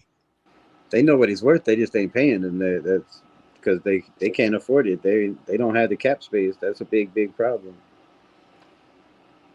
Who don't have the cap space? The Bills The didn't. Ravens? That's why they had to get rid of him. What, Teron Johnson? I think Teron Johnson was just hurt. I think that's what his issue was. But I hope he don't come over here and get hurt. Right? Um, but overall though, so what's your so that I'll know, just so I'll know, because I'm trying to figure this out before the season starts. What's your expectations of Max with all the things that's happened? What is your expectation from him, and what will it take for people to get behind him like they were 3 years ago? I I don't really have expectations for Max. My only expectations is he stays healthy. That's it. I think Max will speak for himself. I think his numbers will speak for himself. But I know that he has, there's no excuses now. You can't say, well, I don't have nobody around me, or I don't have any, Pro Bowl caliber players around me, because they went out and spent a bag, and it was mainly on defense, right? They put two linebackers behind them. They went and got corners and safeties in the draft, and Teron Johnson to play the slot. So there's no, you got your best friend, as he said, right? Robbie Leonard's my best friend. You got your best friend as the defensive coordinator. There's no excuses. So I think the expectations and the weight on Max Crosby is more than it's ever been, in my opinion. You're looking at a guy that, he walked up. He didn't have to come in, right? He didn't have to come in on his channel, smiling ear to ear and be like, "Oh, this is a sad day. I love the nation, blah blah blah." But hey, Flock Nation, I'm coming. I'm ready to work. And his tone changed. The smile on his face, his eyes lit up. He was like, "I'm out. I'm out of here." And then, and then, and then they like, nah, we don't want you. And then you got to come back and you got to eat crow. And you deleted, as soon as that happened, you deleted that shit off your channel saying Flock Nation, and get ready. I'm coming, Baltimore. Like, we're gonna do this, right? You thought you was going to a winning team, but the grass wasn't greener on the other side. So now you got to come back and you gotta eat crow, and you got to be a little bit more humble, and stop being more about I want to win a title. I want to win a championship. Because you can go back and listen to every Max Crosby's interview after a loss or after a win, and he says it doesn't matter. I just want to be great. Doesn't matter. What do you feel about this loss? I want to win. It doesn't matter. I just want to be great. I want to win a championship. I want to be the greatest of all time. And I don't hate on that. But we all know this. You know what I mean? I like it. You don't have to constantly tell somebody you want to be the greatest of all time. Like, how about focus on the team and the team effort? And I think now he's doing that, right? He's bringing the rookies in. He's having the rookies over. He's been doing that. But he had that with the defensive line. That was He's been doing that. So now he got to take over the whole defense. Like that with the team. Now he's. So this is what my problem is with y'all, with people that say this about Max, is y'all expect him to do everything. Everything is on him, and then when he gets to the point, and we act like that, we've been having a competent franchise. We act like we didn't see our franchise just take a total crap on Carr, take a total crap on Josh Jacobs, got rid of Khalil Mack. I mean, like, we did all kind. We've been Michael Crabtree when he was playing good. I mean, we got rid of a lot of players. So now we're saying, okay, well, Max, you're supposed to walk this line that's so straight that you can't really make no mistakes, because we're relying on you to not just look out for the D line. We need you to look out for the whole defense. When our team, you're our the head leader and the office, face of the franchise. and our head That's office what faces of the franchise do. when our head office has been totally incompetent, like totally incompetent. But yet we expect Max Crosby to fix that. Just You that know one what? player. You know why our head office has been incompetent? Because players like Max Crosby said, "I might demand a trade if I don't get my way." And AP is the head coach. You know what? That to You me know why sounds we're like y'all being incompetent? sensitive. Because players Y'all like still Max being Crosby sensitive. want new contracts every year, and you can't afford to keep the guys in You the know, building. You can't well, afford to stop keep the making guys in the 2-year building contracts. that are actually helping out. Because if you look at our contract of the contracts for the team for the last 4 or 5 years, Max Crosby is up here and everybody else is down here. Max Crosby Why? making $25-30 million. Everybody else is making 5, 6, Max 7, Crosby's the only unless you're one a quarterback. performing. Like even He's the Colton only one Miller, performing. even Colton Miller, one of the best players on offense and been holding it down too, except for the last couple of years hurt. But no, he's made all the money. When you have a star player that makes more than your quarterback, and right now we have a star player that makes more than all three of our quarterbacks. How can you expect a team to get better when you have one player that's an edge rusher that makes all the money? Who fault is that? You can't. Who fault is that? Since y'all want to keep saying that, who fault is that? That's Max Crosby's fault that they offering him all that money? When you say you're going to get, you want to be traded if you so don't why get don't your they let him way, go or then? when you come in and you say, I need a new contract guaranteed. Like, I mean, yeah. Okay, so what? When you have no trade clause on your contract, and then you come in and you say you don't want to be here no more, like, They don't have to agree to it. They didn't have to agree to it. No, they didn't have to agree to it. So why are y'all blaming Max Crosby? As a matter of fact, how you know Max Crosby said that? It could have been his agent. Well, I'm sure it was his agent. Y'all making it sound like Max Crosby is holding the Raiders hostage, and he's not. But who runs the agent? You tell your agent what you want to do, right? If you want no more guaranteed money, if you're trying to help the team, the agent says, let me handle the contract, you handle the football. Yeah, and if he says, go in there and ask for X amount of dollars, that's what he's gonna go in there and ask for. The agent don't call you and say this is the deal is done. We need to save some money for Kuntz, who's not performing. We need to save some money for Tyreek Wilson, who's not performing. We need to save money for Adam Butler, who's not performing. We need to save money for Thomas Booker, that's not performing. We need to save money for, like, who are we saving this money for? We need to save money for the linebackers that they ain't even on the team no more. Like, you don't need to save money, you need to spend money. So what we need to save money for when Max Crosby the only one on defense performing every 2 years. How's he performing if he's not out there though? Oh my gosh, y'all act like this boy ain't been on the field. The boy literally been on the field. He literally played more than half the seasons that he was injured. That's not helping that team. I don't care what you say. You can't tell me that a one-legged Max Crosby is better than a two-legged anybody. I'm sorry. Max Crosby now Max Crosby has missed hella games. Hold on. I don't see Max on one leg being better than anybody with two legs out there. No way he'd be better with Charles Snowden or Caleb Von Chasen out there. How can y'all say that when you say that when AOC falls directly into 2024? Look at 2024 when he missed the last 6 games or 7 games of the season. Whatever it was. Ankle surgery. Our defensive run ankle stop, surgery. Our run defense went up. Our pass defensive went up, and the defense played pretty solid. End of the year, played pretty solid with without Max Crosby. But can I finish? They played pretty solid without their leader Max Crosby making all this money, right? The team came together. Can I finish, please? No, because that's crazy. But listen, they came together. They played well. The defense played pretty well without Max Crosby, their leader. But if you take T.J. Watt off the field for the Steelers, that defense falls apart. You take Myles Garrett off the team for the Cleveland Browns. Well, it might not because now he's with the Rams, but that defense falls apart. If you take any of those guys off the defense, their defense falls apart. Our defense showed that they can play, and they played pretty damn well with Max not out there playing 100% of the snaps. So you saying all that? So why are the Raiders keep signing them then? Since you keep want to say he's the face of the franchise. Why are the Raiders keep doing it? Why did they trade him?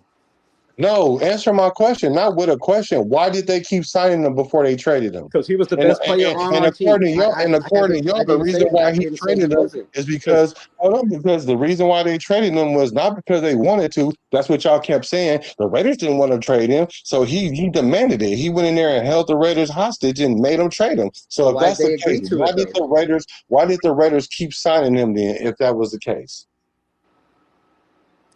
because he's been, like you said, a top 10 player on defense, and that's the best player we have. So you don't let the best player walk until you have other players around him. Now we have that, and this year, they went in and brought those players. That's why they were willing to part ways with Max, because they're like, okay, now we got 2 top linebackers. Now we got a top safety. Now we got, a pretty damn solid corner. We got another corner. This defense has, we're switching it up from whatever it used to be 5-2 to a whole lot of crazy zone to a 3-4. So now you have maybe they think they can play without him, or they would have never let him go. Best defensive player on our team right now. They're trying to build for the future. Before, they've never tried to build. It's never been a full. Is Max the best defensive player on our team right now? We're held back. Just my opinion, and I could be wrong, but we've been held back by this team by trying to keep Max happy and trying to build around Max, because what do we do every single year? We go out, we get defensive players. Like we went out and we got Christian Wilkins. I mean, we went out and we got the dude that lost his marbles, Chandler Jones, right? We went and got Nick Ngakwe. Like we went and got the Marcus Peters that didn't tackle nobody. Like that's Max Crosby's fault. They went out. They went and got Jack Jones. Like they've went out and got that's Max Crosby's fault constantly. They paid Trayvon Merrick. They went and got Robert Spillane. They've tried to build around Max Crosby constantly, and it hasn't worked. So that's their fault, not Max Crosby's fault. It's not Max Crosby's fault they don't know how to draft. Well, he needs to be the GM too. It's not his fault. The point is that he's not out there. The point is he's making all this money, taking up all this money. Christian Wilkins is making all the money too. Out there. He's been hurt every making money, bro. Let's not act like they wasn't making money, bro. All these players you named was making money. They just wasn't performing, bro. It ain't like we didn't have the money. Performing? They weren't. None of these players you just named is even there. Devin White had 164 tackles last year, making $2 million. Less than $2 million. Less than $2 million. Max had 45. You didn't even mention Devin White. We're not talking about Devin White. We're talking Max about had 45 being on the front line. On the front line, the first line of defense for any run game, for any short passes. You're the first line of defense. You had 45 tackles compared to 164 for a dude that made $2 million. I think that's performing. But no, you said nobody else is performing. That's performing. Your edge rusher ain't supposed to have 100 tackles. What are you talking about? He should have up there close to 60. No, they shouldn't. What's the average? No, they shouldn't. Where's my phone? What's the average? If your edge rusher got 90 tackles, that's an issue. Not if they can stop the run. Not if they should. If they can stop the run on the outside and they can stop and they can play contain, then shouldn't be too much of an issue. But yeah, I get you. That's a lot. I'm not saying it's not. All right, where the hell is my damn fucking captain? Since y'all like to say Myles Garrett, let's see how many tackles he had in the last 3 years. It looked like so. He got half the amount of sacks. He got half the number of sacks. Stop trying to change what we're talking. We talking about tackles. Yeah, I'm talking about tackles. I'm looking. He had 42 tackles in 23, 47 tackles in 24, 60 tackles in 25. So that's what I'm saying. These 90 tackles y'all talking about, y'all expecting Max to have is crazy. You said 90 tackles. No, you sat there and said Devin White had 100 tackles. As a linebacker, had 100. And what I'm saying is all those other players that you named that was supposed to come in and help Max is not here no more. Those players did not perform. And you're saying that's Max Crosby's fault that they didn't perform. Yeah. How is that his fault? That's what I said. Because the Raiders can't bring in the right players. And then y'all want to get mad when Max played. Maybe they keeping the wrong player. Overpaying. Maybe they should have traded his ass a long time ago and moved on and rebuilt. That don't even make sense. Maybe that's the case. We'll see what Max does. So you get rid of Max Crosby, right? Who do you bring? I've always been a Max fan. I got a silver Max Crosby in there, and I got a black Max Crosby jersey. I've always been a Max Crosby fan, but the got to the point where the arrogance of every time it's an interview, it's always about I. There's no I in team. It's always about it's always about everything now. The podcast, going on and telling everybody last year that, oh man, I don't know what everybody's talking about. I want to be here. I want to be here. I want to be here. And then 2 weeks, you came out and faced it. You lied to. He lied straight to your face, bro, and you ate that shit up. He lied straight to you. He said, I want to be here. I never said I didn't want to be here. I want to be here. I'm not going anywhere. Like, I'm not leaving. Let me and ask you this, I told everybody that day in that interview, I said, go back and watch that interview. Y'all He's looking to the side and the dude's reading off a screen. He's reading a script that somebody gave him. I said, that dude's full of shit. He don't want to be here. He don't want to be here. So let me ask you this thing. We went 2 months for that shit of him lying to the nation every day, being on a different talk show, a different interview, and everybody ate it up. Oh, see, Max said right there, he don't want to be here. Does the Raiders lie? Does the Raiders lie to their players? Max said he wants to be here. Bro, I get that. Then what happened? Y'all hammer that over and over and over because y'all hurt over it. I get it. But does the Raiders do the same thing to their players? Yes or no? Do what to their players? Be dishonest, be deceptive, be non-compliant. All the things that you're saying that Max Crosby is, lie to the play, all that. So do the Raiders organization do that? It's a business. I don't know if you want to call it lying. They're deceptive. Yeah, they're deceptive, but they ain't blatantly coming out lying to your face and somebody asking you a direct question, and you saying, nah, really? They didn't blatantly haven't lied to us? Nope, I didn't say that. I've never heard a coach be asked a direct question and him be like, our GM be asked a direct question, like a quote saying, hey, so you said this? No, I'm about to tell you a lie right now. Let me tell you a lie right now that the Raiders are currently saying right now that y'all want eaten up. That this is an even quarterback battle, that everybody has the same chance to start. And y'all eating that up knowing dang well AOC is not going to start over no Mendoza or no Kirk Cousins. But y'all believe that, though. But y'all kind of want to feel that's true. But that is nowhere near anybody starting. I believe it's a quarterback battle, and I hope the best man wins. That's what I hope. I don't have belief. I believe that Aiden OConnell, if he gets the chance, yes. He's getting the shot right now. But we'll see. We'll see when the pads come on. We'll see who takes most first team reps. He always hurt. Who's out there the most? He had a shot last year. We'll see who gets the most preseason snaps and who's starting and who's getting the second team and who's with the thirds. We'll see all that. We'll see if it's a true come. So let me ask you this. So AOC coming out talking about he want to be a starter, right? Knowing that they brought in Mendoza to be the franchise quarterback, and so you'll never be the number one quarterback here. So he doesn't want to be with the Raiders. He don't want to be a Raider either because he's auditioning for other teams right now while he with the Raiders. So he don't want to be a Raider either. He probably knows he's auditioning. I'm sure that it's a big audition right now. He needs every snap he can get in preseason. And if he don't take the opportunity of it, okay when he do it, is done. He knows that. Oh, it's okay when he do it. He knows. Oh, it's okay if he do it, but if Max Crosby say he want to play with another team, then he don't want to be a Raider, and he bigger than the Shield. But when AOC come out and do it, we're talking about 100%. We're talking about totally different scenario. We're not talking a guy that's been catered to by Mark Davis in the franchise his whole entire career. We're talking about a guy that's been shuffled to the back.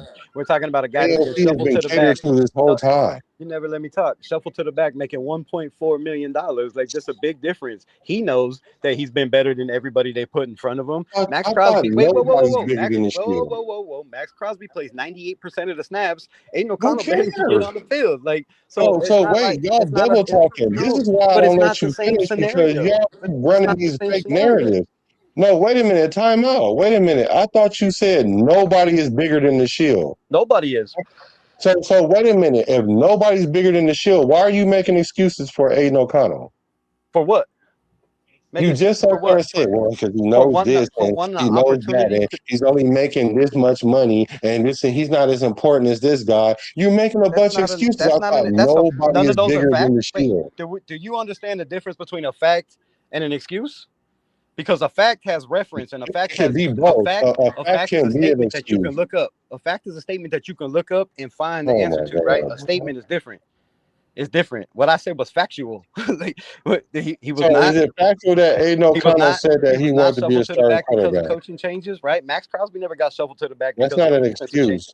Max never got shuffled to the back because of he never got sat on the bench because they changed coaches. Right? No, because he's better. Because he's good. That's why. He's a top 5 pass rusher in the league. That's Hey why.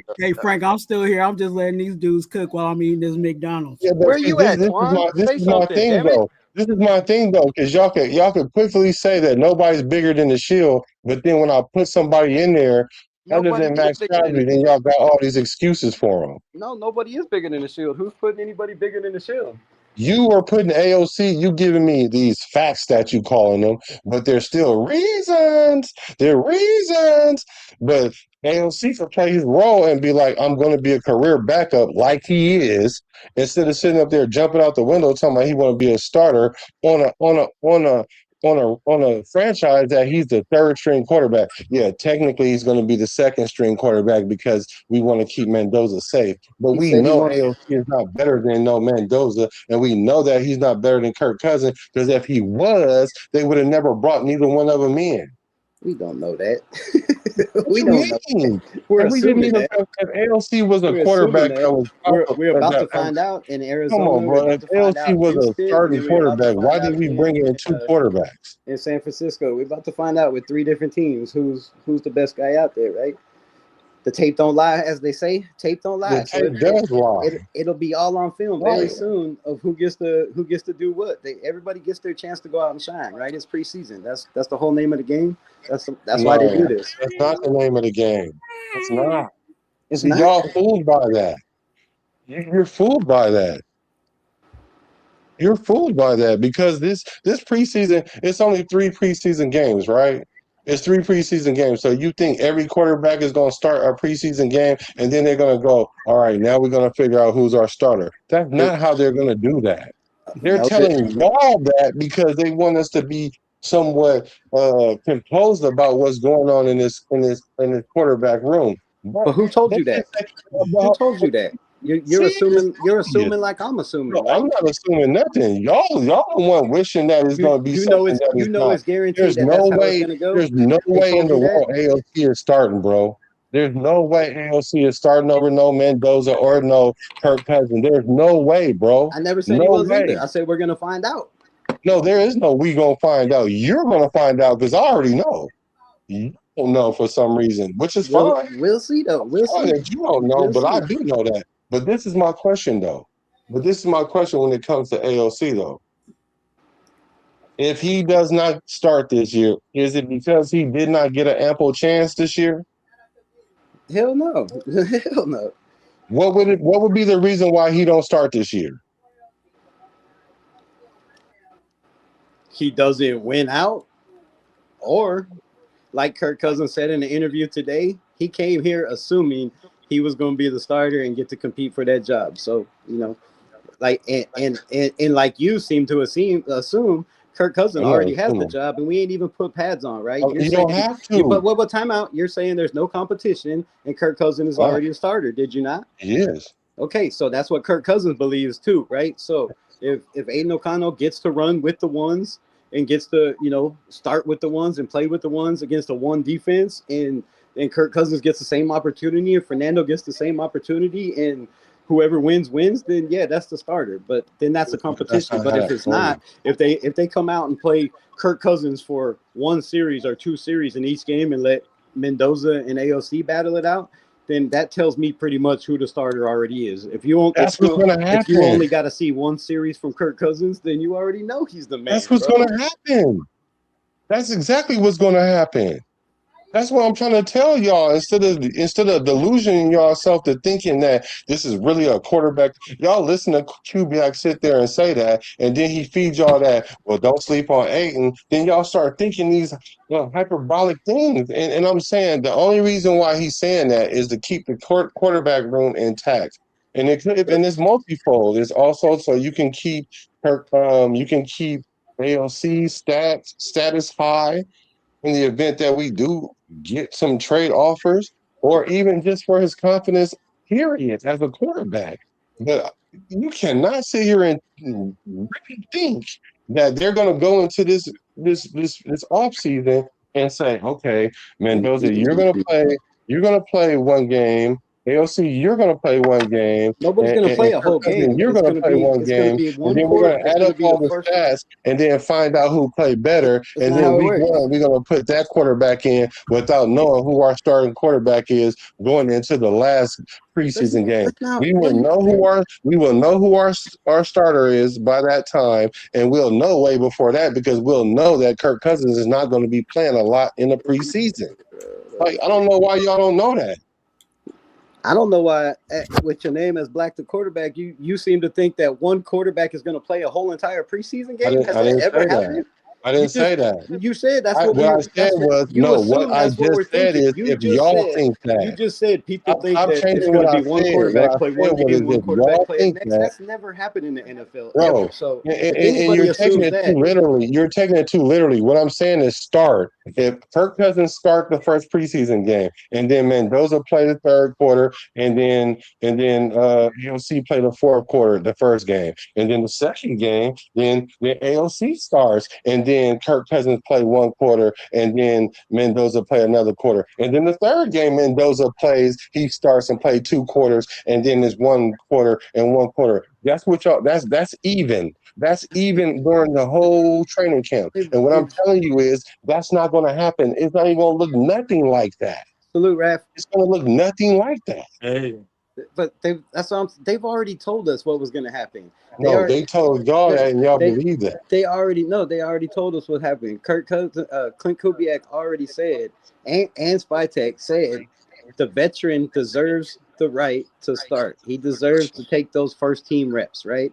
So that tells me whether he plays a whole quarter, or he comes out and plays, three possessions of a quarter, and then AOC or Mendoza comes out and plays the rest of that quarter, and then they mix it up for the second quarter, and then maybe run with Mendoza, or because he needs the most reps, obviously. So maybe Mendoza plays the whole second half, or almost the whole entire third and half the fourth, and then they go with Jacobs, right? Jacob Clark, because he's going to have to give some reps too. They can't just leave him out. So, so there's 4 quarterbacks. But if you're going to have a true competition, what they do in the preseason doesn't matter. It's what they do when the pads come on. It's who's out there getting the reps with the first team with the first team offense.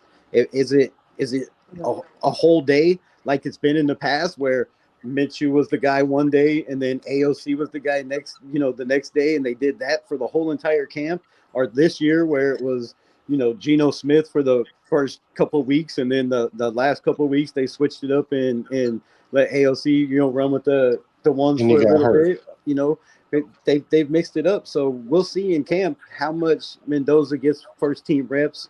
And if he doesn't get a lot, then that says a lot about that. And if Aiden doesn't get a lot, that says a lot about that. But we'll see when the reporters start reporting if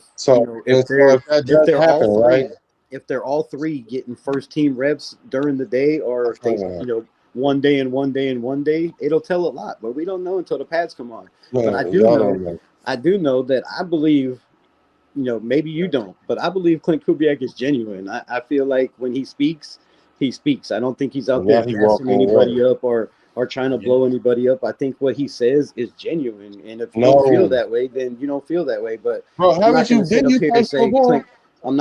here and say Klint Kubiak's trying to pull the wool over the nation's eyes and gas up Aiden OConnell just to pump up his trade value. I think the dude generally fucking believes that this kid has potential, or he wouldn't say that. And if he does not believe he don't have potential, then he's not starting off right away as a head coach to come out here and talk that shit and then be like, oh, now we're trading Aiden OConnell. But we'll see what happens. That's just my opinion, and you don't have to agree, but that's just mine.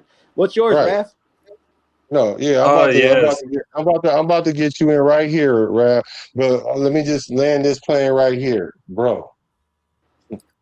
Look, I get that you really want AOC to start or have an opportunity to start.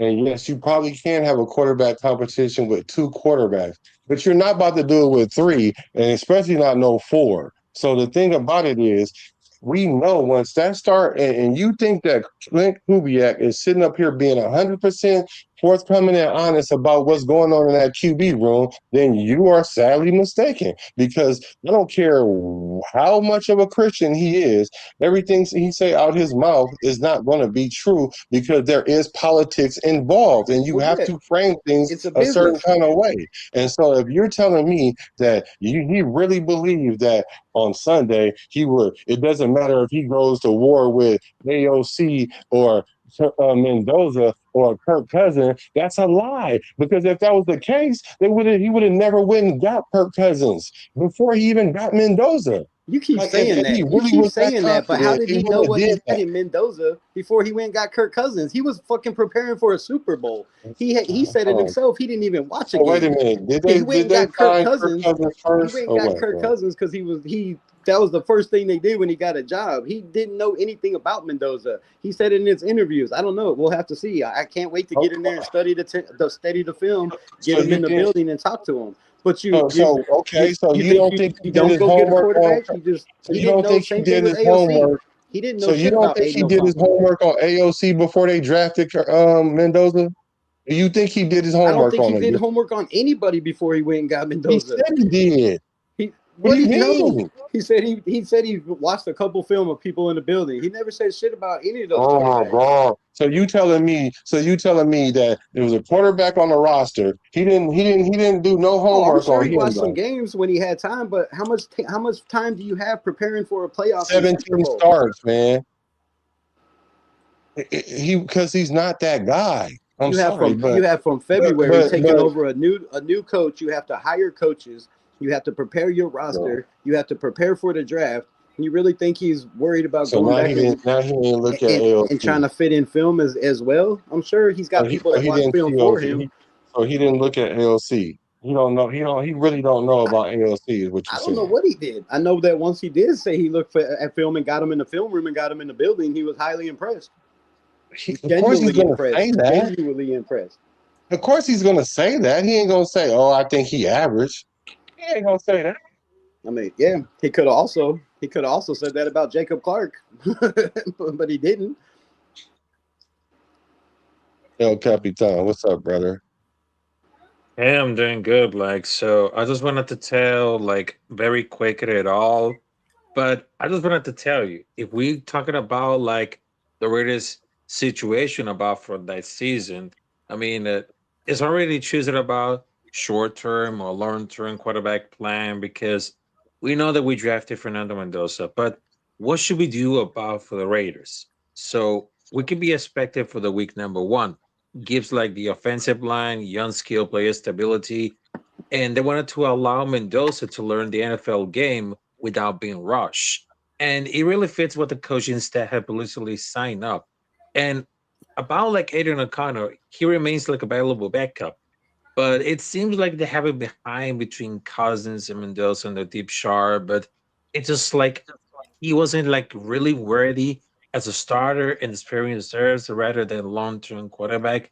But one of the biggest issues is not that really the quarterback anymore. It's whatever the roster is around Mendoza, can the ball quickly enough to compete, or the still features of being a strong organization. But I think the solution before the season started is already building. Because if we need to start with Kirk Cousins, that should be really fine. And Mendoza coming out there to learning about the system and the coaching scheme, I think it's going to be really good. But I really think that about for the quarterback situation is going to be in short term, long term, but I don't think it's going to be it really easy because they have great talent. Whether it seems veteran or rookie, and that seems at the very distant look. Gonna start up this right now. It's gonna be really scary. It's not gonna be really scary, but they're showing up with the skills and practicing on the center, and they know the training well. Between there's no comparison of a kid, and there's no negative. But I just really heard it, but they wanted to keep it really sharp, and of course, get into the nail, just like that. I like it. So, do you think there's a quarterback competition? Yeah, there's going to be a quarterback competition. So I was saying, in my opinion, with my honest take, taking for Kirk Cousins for the week number 1. And for the rest of those weeks, which is week number 8, number 9, they can start Mendoza. Okay, so they're gonna be like, and I'm so learning about the scheme of Klint Kubiak. So what should I do about it? If I was the coach coming up there, I would expect it to start Kirk Cousins at the week number 1 to get learned with that. Mm-hmm. Okay, until Mendoza learns it, right? Yeah, And then so then where does that put Aiden O'Connell? I don't think that Aiden OConnell is gonna be like a fit for the week coming up there. But if it wanted to be like a building up for the backup coming up there, it's someone's injured or they have the running out of the gas between for like third or fourth quarter. Maybe Aiden O'Connell could be like the third option for the quarterback if Kirk Cousins or Fernando Mendoza they're running out of the gas when it comes to third and fourth quarter.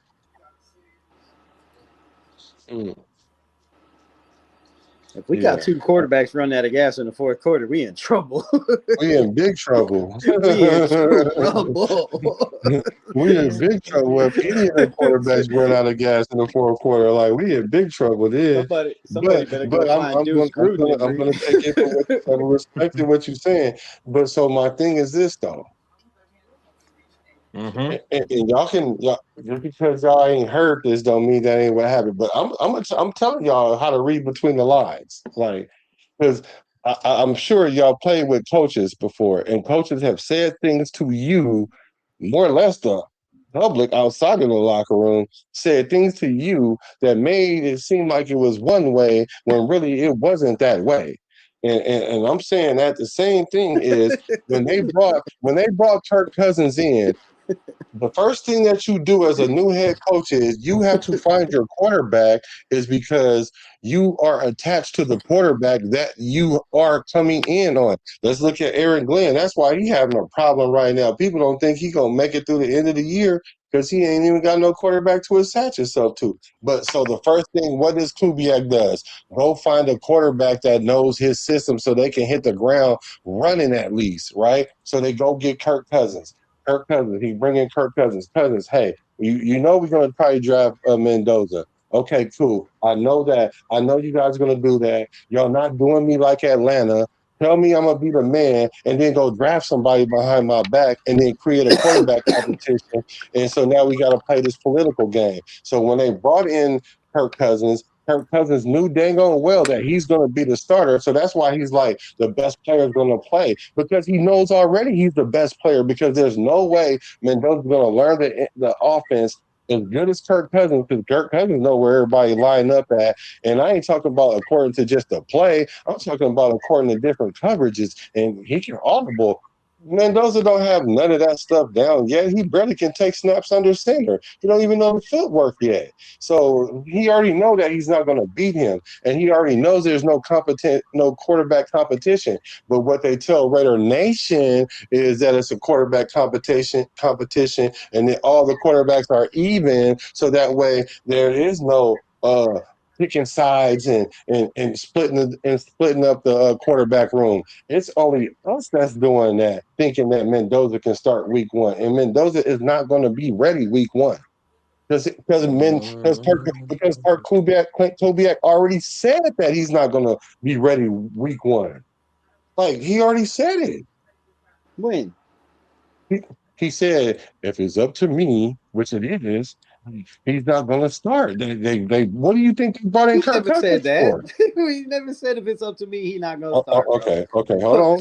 Now I got to show you. So Klint Kubiak never said that. Klint Kubiak never said that Kirk. That Mendoza. He never said Mendoza wasn't starting. Hold on. He never said that Mendoza, if it was up to him or according to his plan, that Mendoza would sit this year. Or at least the beginning of the year. He never said that. He said in the perfect world, you'd like to have a mature quarterback in the building for your rookie to learn from. And he got one. But that's learning from. But how long? He didn't say how long he wants him to learn. Is it through camp? Is Oh it my God! preseason? Is it No, 10 weeks into the season? Is it a week into the no, season? but we're only talking about week 1, bro. You're talking about week 10. We're talking about who's going to start week 1, and y'all keep thinking that Mendoza have this chance to start, and I'm telling y'all he don't have a chance to start because he's not even going to know the offense good enough. I don't believe he He's does not going to either. know But it better than I Kirk don't believe Cousins. he does either. I'm not arguing that point. I'm arguing you said Kirk Cousins said Mendoza wasn't going to start. I just want to know where he said that. He said that. He said that Are you talking about Mendoza's Kirk not going Cousins to or start. Klint Kubiak? Because that's I two mean, different people. Klint Kubiak. Yeah, that's what I meant. Okay. Klint Kubiak said that Kirk Cousins, Yeah. that Mendoza is not going to start, man. Like, The KK and the KC. y'all I need always him get to it mixed up. exactly say that? He literally said that, okay, in your words, in a perfect world, if I had this, which he does have, he won't start. And he's not going to start. He Don't understand, like, why y'all keep fighting that? he created that perfect world, and he said that he wants a veteran to start. So that with that context clues, that tells you that they are not looking for Mendoza to be a starter at any time soon. I'll say it like that. Yeah, that should be expected. I don't expect him to start week 1 either, but you just never know. You just never know. That's what I'm saying. Well, If they're true to what they say, and the best man plays, if Mendoza is the best man out there in preseason and shows that he's ready, like shit, why hold back the inevitable? Because how do you be the best man when you don't know all the plays? Because they're not even going to roll out all the plays. And You you've do never seen what him, everybody and does. you've What does never everybody else do when you've they have never rookies? seen him even play against an NFL defense.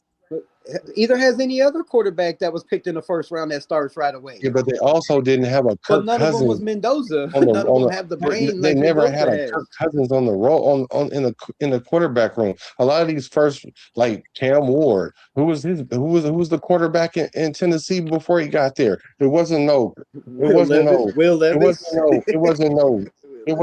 player that was there that thrown for 4,000 yards 7 times and No, still can do it. but Drake May had Jacoby Brissett in the building, and he also had Jacoby Brissett.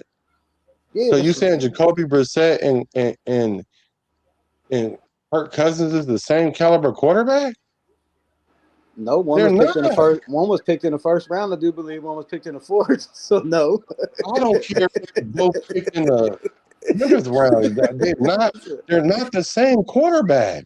I'm not saying they are. You said a veteran. I I'm saying mean, a it's not veteran the quarterback same in the building, thing. right? A veteran quarterback in the building. Same thing that Jackson Dart had. He had the Russell Jameis Wilson. Winston. He also had what the other Christian dude. But anyways, he had 2 veterans Jameis in the Winston. building. So like the guys that have succeeded, have had veteran quarterbacks in the building. Yes, I agree 100%. I don't have no, but doesn't mean that quarterback has to play in front of them. Like there's been plenty of times where they brought in veteran quarterbacks and something has happened, whether it be a mistake, bad play, injury bug, and then the rookie takes over. It happens all the time in the NFL.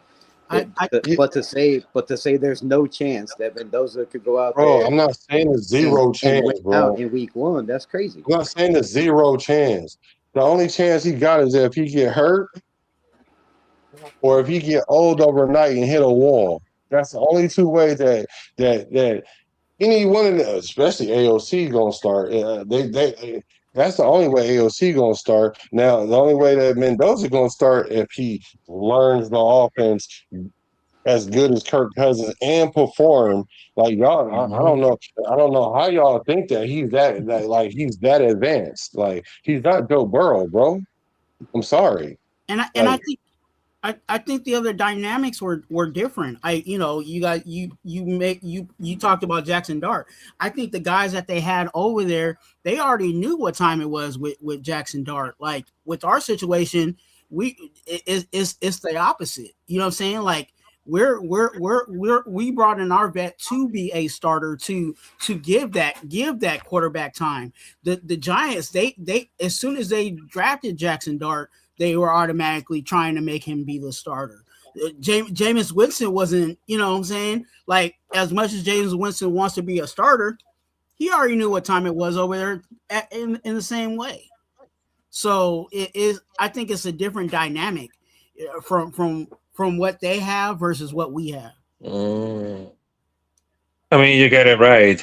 Hey, sorry to apologize to everybody else, but I'm gonna go to bed right now because I know that I'm the East Coast right now. But thanks for having me, and of course, I just wanted to tell you one last thing. It's all about the shield. It's all about Raider Nation, motherfuckers. You know, Capitana Fucho Raiders says to you, Nation. salute. Thank All you. right, Ralph. Well Salute said, Raph in the building. and you can come back anytime. Hey, that's well said. And no matter if I do agree, if I don't agree, but I know what's going to happen though when Sunday comes. Whoever the quarterback gonna be, we're gonna be behind them 100%, and we're gonna want that person to win, and we're gonna and put our best foot forward. All I'm trying to tell y'all is the reason why I'm saying what I'm saying is because I'm trying to put y'all thought process ahead of the curve. Because the reason why we've been so delusional these last years is because we keep looking at these clues, or these context clues, and drawing the wrong inferences from them. And I'm like, how did y'all get that? Wait a minute. Okay, wait a minute. Y'all heard that, but that's not really what that meant. And then y'all say, well, that's what he said. And I'm like, well, okay, even if you use hindsight 2020, let's just use the Pete Carroll thing. When he said the 10-win thing, he wasn't saying we was going to win 10 wins. He was saying that he was a coach that win 10 wins. And if y'all let him cook, then we can get to that point. But we took that to mean that we were going to win 10 wins last year when we already knew we was a garbage team coming into last year. No, that's what he Like, said. He said, "I won 10 games everywhere I went." Like that's what but that doesn't mean we that he coming. meant that we was It's going to not a win 10 rebuild. games We last coming in, year. hitting the ground running. We don't care what anybody knows. I He won said 10 we're going to games. win a We lot on of it. games. That's what he said. We were going to win a lot of games. He never said we was going to win 10 games. Yeah, but he pretty much insinuated it, made it sound like that. No, see, this is why y'all be wrong because Everybody's y'all gonna be run with hearing the that wrong shit. thing. Everybody's gonna run with that. No, not everybody, because I didn't, and that's why my heart wasn't broke because I knew the difference between what he was saying and what y'all heard. Like, what? I'm Whether like, I'm why prepared, y'all even take it that serious? Just whether I'm like prepared or the not, my whole heart's Flock broke Nation every thing. time we Y'all have a taking streak. that way too personal. Y'all taking that way. Y'all act like the y'all taking and like I said about the whole Flock Nation thing, Who's he was y'all? wrong for that. He was wrong for it. He got an answer to that, but he's still on the team and he's gonna keep playing and y'all gonna hold a grudge y'all gonna keep a grudge. Like that's kind of it's kind of emotional to me. Y'all gonna hold a grudge, like y'all don't know how to forgive your brother for saying something to you that could be or could not be true in the heat of a situation. Like y'all can't get over that. It takes him to win a Super Bowl for y'all to forgive him. Nah, I Like still be that's mad. crazy. I'll still be mad. You still gonna be mad. Give a And fuck and about that's it. your right. I'm not saying you shouldn't. I'm just saying y'all still really gonna be mad at that. Maybe I'm different. My Okay. bad. Because I'm like I don't think it was that bad of a thing. He really thought he was up out of here because I would have been thinking I'm up out of here too because the Raiders be doing some janky stuff, man. And I'm not gonna lie. There are some things that Max Crosby has done off the field that was kind of, I don't know. What about going to the White House? Yeah, I'm like, I don't know, dog. So I'm just what saying, about Brock Bowers doing the Trump dance in the end zone? Remember that? I Oh, don't so now we know, forgot dog. about that, huh? I don't give a fuck what their political views are, man. I don't care nothing about that. Whoever you follow, vote. That's their shit. I care about wins and losses. What you do for my team on the field, for the money you're making. I don't give a shit about what they do off the field.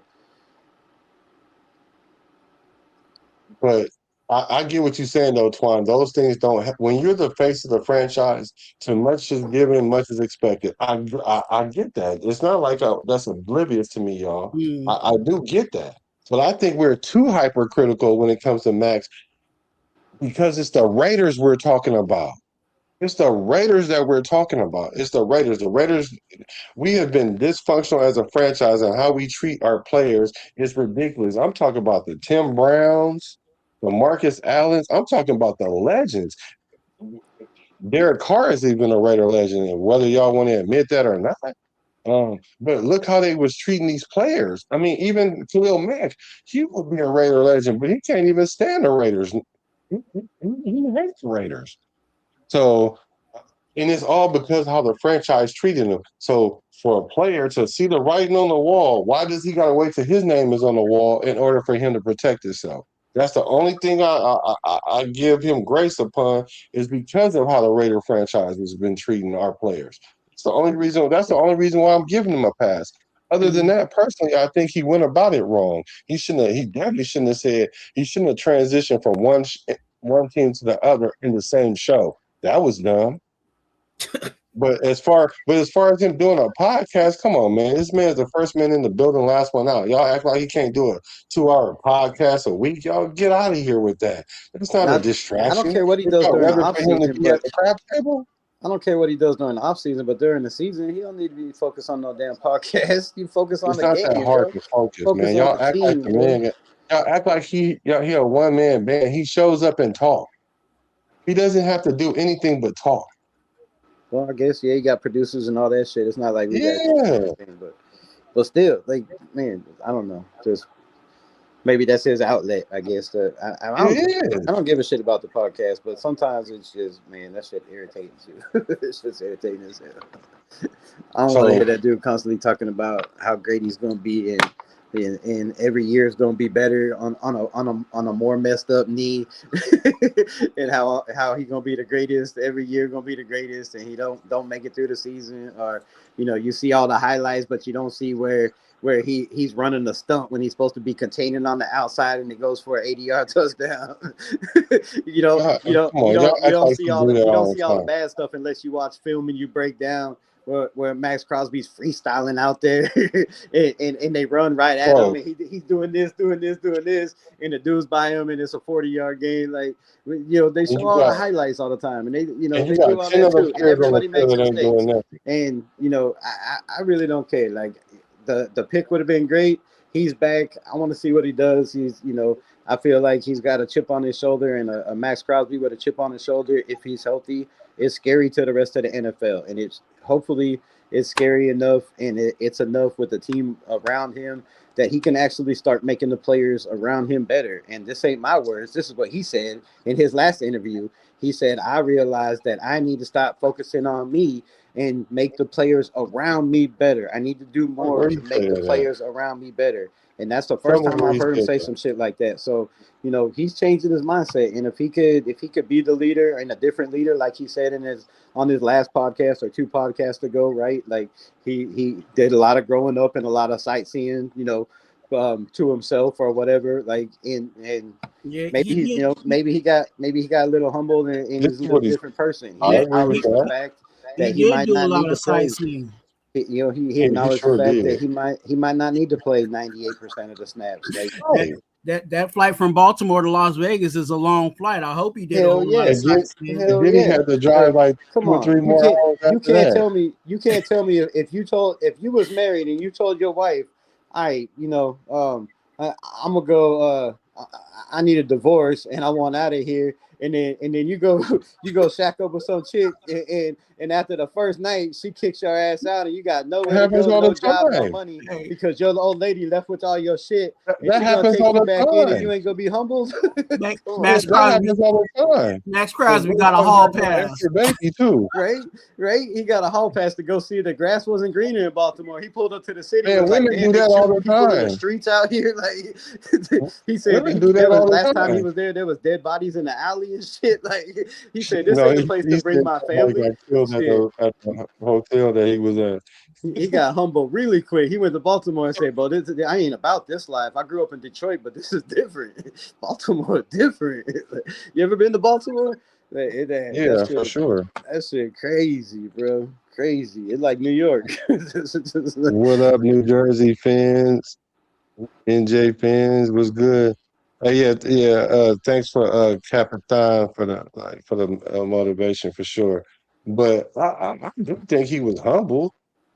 I think it was. I don't think he humbled to the point where he was humble because his injury made him realize that he do need to not rely so much on himself.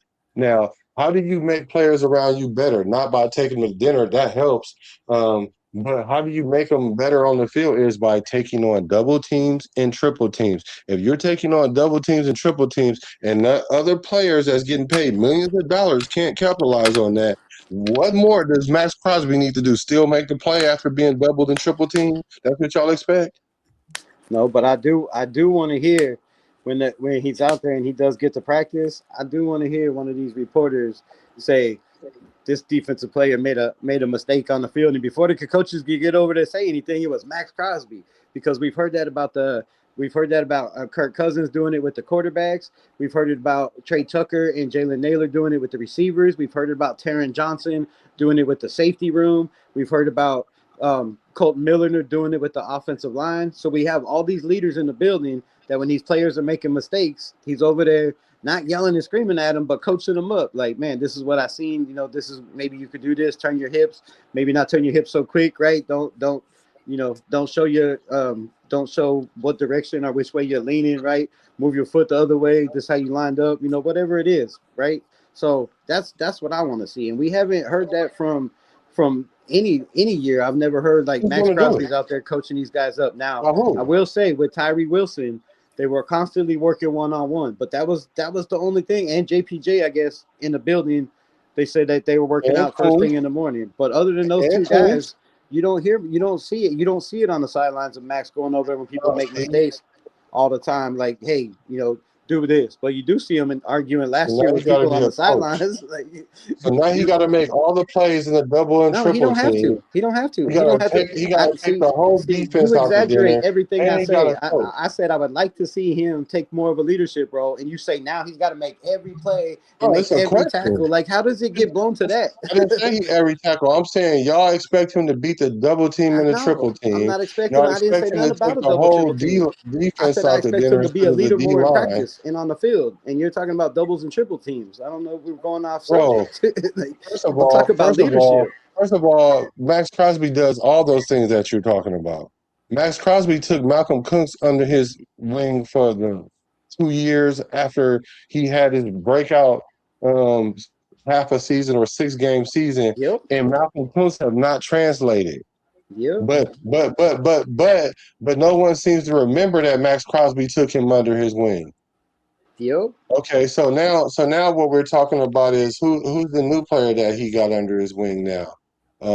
He had Tyree Wilson. That didn't work out. So now the next person gonna probably be Kieran Crawford, right? Because Kieran said he wants to be Max Crosby but better, right? So Max Crosby's gonna help him along the way. But now this fool go out there and hurt himself or whatever, he tweaks something or whatever it is that he end up start taking mental reps. What do y'all expect from Max? Like, and then y'all saying he not even getting paid enough. So he's supposed to do all these things and take a pay cut. The report that I received on that was from Q Myers. Q Myers talked about the Kieran Crawford situation. The situation of that practice was that Kieran Crawford was dehydrated, so they decided to give him a little off. So where has he been during the rest of OTA? He's been out there. Because I was wondering, I'm like, I ain't heard nothing else from him. They haven't talked about like him like doing anything spectacular play wise or anything like that. But he's been out there. Okay, that's good. But that day. That was like, I think that was like the first day they were actually out there on the field. I guess he was going, like pretty much he was going too hard, and I guess he, which is crazy. The stuff that they tested was that he was dehydrated. So they were like, let's not, I could believe that. So because even the little clips I seen him in practice, he was going extremely hard. I was like, okay, and I understand why, because you got to understand he hasn't played a whole lot of football, so he needs to prove himself, I guess. And he was supposed to talk to Max Crosby about that. Max told him to be himself because he told us what Max said to him. Max told him to be himself and somewhat pace yourself. And he was being himself, but he didn't pace himself. But maybe now after that first day or that, that one day of middle reps, then it kind of fell in line, which is cool. I think Keyron's going to he's one of my favorite picks, actually, like my dark horse pick. I think he's going to really pan out even with the middle reps. But all I'm saying that to say is this: Max Crosby has been doing his part with all these players to make them better, except for play for them. I just all I said. No, I with Keyron Crawford, I think, and that was the, because everybody jumped on the narrative, like, as Keyron Crawford was a guy that wanted to take breaks and stuff like that. I don't think he was that type of guy. I think just his mentality and his motor that everybody was talking about him coming out of the draft. I didn't believe that was the case, and it just came out that it was more of a dehydration type of situation in regards to him. I think his motor is definitely going to help him. He's just going to have to maybe just make sure he drinks a little more water or whatever the situation may be. Electrolytes. Because again, he's going to have to battle that regardless. Because of where we are, I'm saying, Las Vegas, he's going to have to learn how to play in that heat. I know that Kubiak's trying to learn, make a decision on, them practicing earlier or whatever the situation may be because of the heat. But along with that, that's just something that he's going to have to, personally manage in order for him to continue to be out there. I agree. So what do you guys think? Go ahead. I don't know why it's such a big deal with all these guys and booty shorts and helmets. Like, really, the only people that you could see do anything in any drills, whether it's 7-on-7 or 11-on-11, is the quarterback, the wide receiver, and the corners. Like, you can't put no hands on anybody, or you can't touch nobody on the offensive line. You can't block as a tight end, right? Like, you can't rush the quarterback. So really, the only people that are gonna make any noise or stand out for anybody watching is going to be the quarterback, the wide receiver, and the corners, because the corners got to cover the receivers. So if they make a play, they're going to get seen. And the quarterback has nobody in his face, no pressure, and he's got all day to throw the ball. So those are the only people that I can really see stand out. Maybe the linebackers, if you're passing out of the backfield in a running play or something, they could be in coverage, but they can't touch nobody, right? They can't tackle. They can't hit nobody. So defensive line, basically most of the defense and the offensive line, and guys like Connor Hayward, we're not going to see anything from these guys until June 21st or July 21st when the pads come on. I mean, you're not gonna see the full result, but you're gonna see little things here and there, like on the D line. If obviously they're not going against a person, but they are going to they are attacking pads. You know what I'm saying? So what does Keyron Crawford look quick? You know what I'm saying? Does his hands look good? You know what I'm saying? Going off the bag, or what I'm saying, stuff like that. Fundamental. Yeah, like just that. Like is he breaking off of that pad and dipping that shoulder to bend? You know what I'm saying? His bend and stuff like that. You can see some of that. How quick is he getting off of that pad? You know what I'm saying? Stuff like that. Are things that you can look at, but it doesn't necessarily, like you said, it doesn't tell the whole story on that player. You're just saying, okay, he has a nice bend, or his hands are good. You know what I'm saying? And those are things that they're working on at this moment, because again, like you said, they're not going against a physical body. They're working pads. But I'm saying to be dehydrated working against a pad. You gotta remember they're running drills too. They're running a bunch of drills. But come on, they're running a bunch of drills. What do you mean? It's not as physical as a body, but you're still exerting energy, working the drills off the pads. You know what I'm saying? Your get off is still your get off. Your hands and stuff like that is still being applied. So that again, that's still cardio. But most of per se. the time you're coming off and you're doing a little air tat, and then you're coming around and hitting the bag, or you're doing a little fake stop and shimmy. Like there's no contact on the first move or second move. So I get it.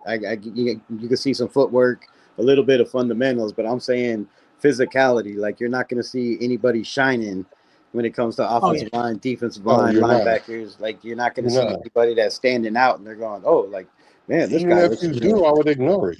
This guy's looking really, really good. But I mean, we have heard some of those reports about Spencer Burford, which I think is funny because like I don't know how good you could look as when you're not even blocking full. Like if you watch the videos that they put out from Vegas Sports Today and Jesse Merrick and these guys, Mike Dixon and them, like if you watch some of those videos, or they show the guys and what they're doing in the routines and their workouts. So even the offensive line is like, you pump up and you grab a bag and you push for maybe three, four, steps, and then you're stopping. So it's not a lot of physicality out there. I think they're leaning more towards the basics. So okay, his foot, because that was the same thing a lot of people were talking about Teron Johnson. First step, and they were saying how smooth he looks when he transitions. You know what I'm saying, and just his movements. You know what I'm saying on the field. So, but again, that's not there's no real physicality on that. That's just showing his footwork and his fluidity when he's switching hips and stuff like that. So, I mean that's what they're looking at. That's what a lot of guys are the beat writers are putting out there is, oh, this guy has good footwork. Oh, this guy has. I've heard that many times. Yeah. Well, I mean, yeah, and that's it. But they're doing what they're doing. You know what I'm saying? They're doing what they're supposed to do. They're Dante Thornton looks like Randy Moss, man. I heard how many times I heard that last year. He's supposed to look like Randy Moss, but then we find out that there ain't nobody covering him. He's one-on-one. He's one-on-one. He looks like some wet moss. You know what I'm saying? He look like he's carrying a Randy Moss. Yeah. You know what I'm saying? He looked like some wet moss more than some Randy Moss, but that's what you get. That's why everybody's so high on the speed and this guy looks so fast and Well, let's see what happens. Let's look at, you know what I'm saying? People talk about Malik Benson. Let's see when Malik Benson gets pressed 5 yards. You know what I'm saying? And let's see if he can get off of that, because that's the first thing that these veterans are going to do to a guy like a Benson. Yeah, he looks good right now because he's not getting, that action. But what happens when a vet gets up, lines up with him and presses him for 5 yards? Can he get off of that? And let's see what he can do. Yeah, I agree with that. But I also know too, though, even if you only see half of the wide receiver skill set, because part of the skill set is being able to avoid the jam.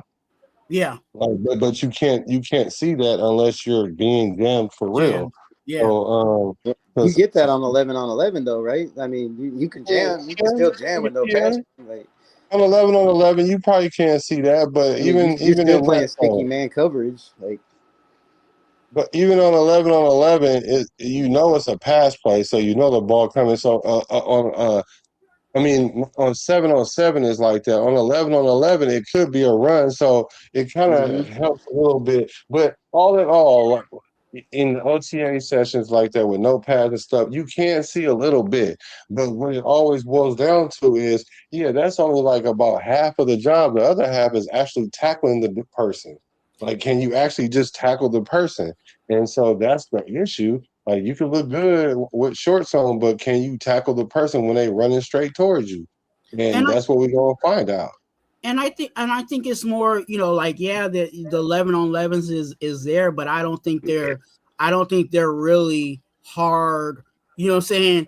It's when you especially when you don't got the pads on, I don't think they can really be able to fully hard press. You know what I'm saying? And I don't want to get hurt. And I don't think this coaching staff is going to allow these guys to hard press without their pads on anyway. So I think, you're not going to be. They might be able to touch a little bit, but I don't think they're going full on I'm gonna lock this guy down, try to lock this guy down in these 5 yards. You know what I'm saying? And that's what you're gonna get. You're gonna get when you're in pads is okay. Since we're in pads, go ahead and let's see if you can jam Trey Tucker and see if Trey Tucker can get out of it, or let's see if Dante Thornton with his 7'8" frame. You know what I'm saying? Tall ass wide receiver. Can he get off a press? You know what I'm saying? Like they're gonna be out there kung fu fighting for sure.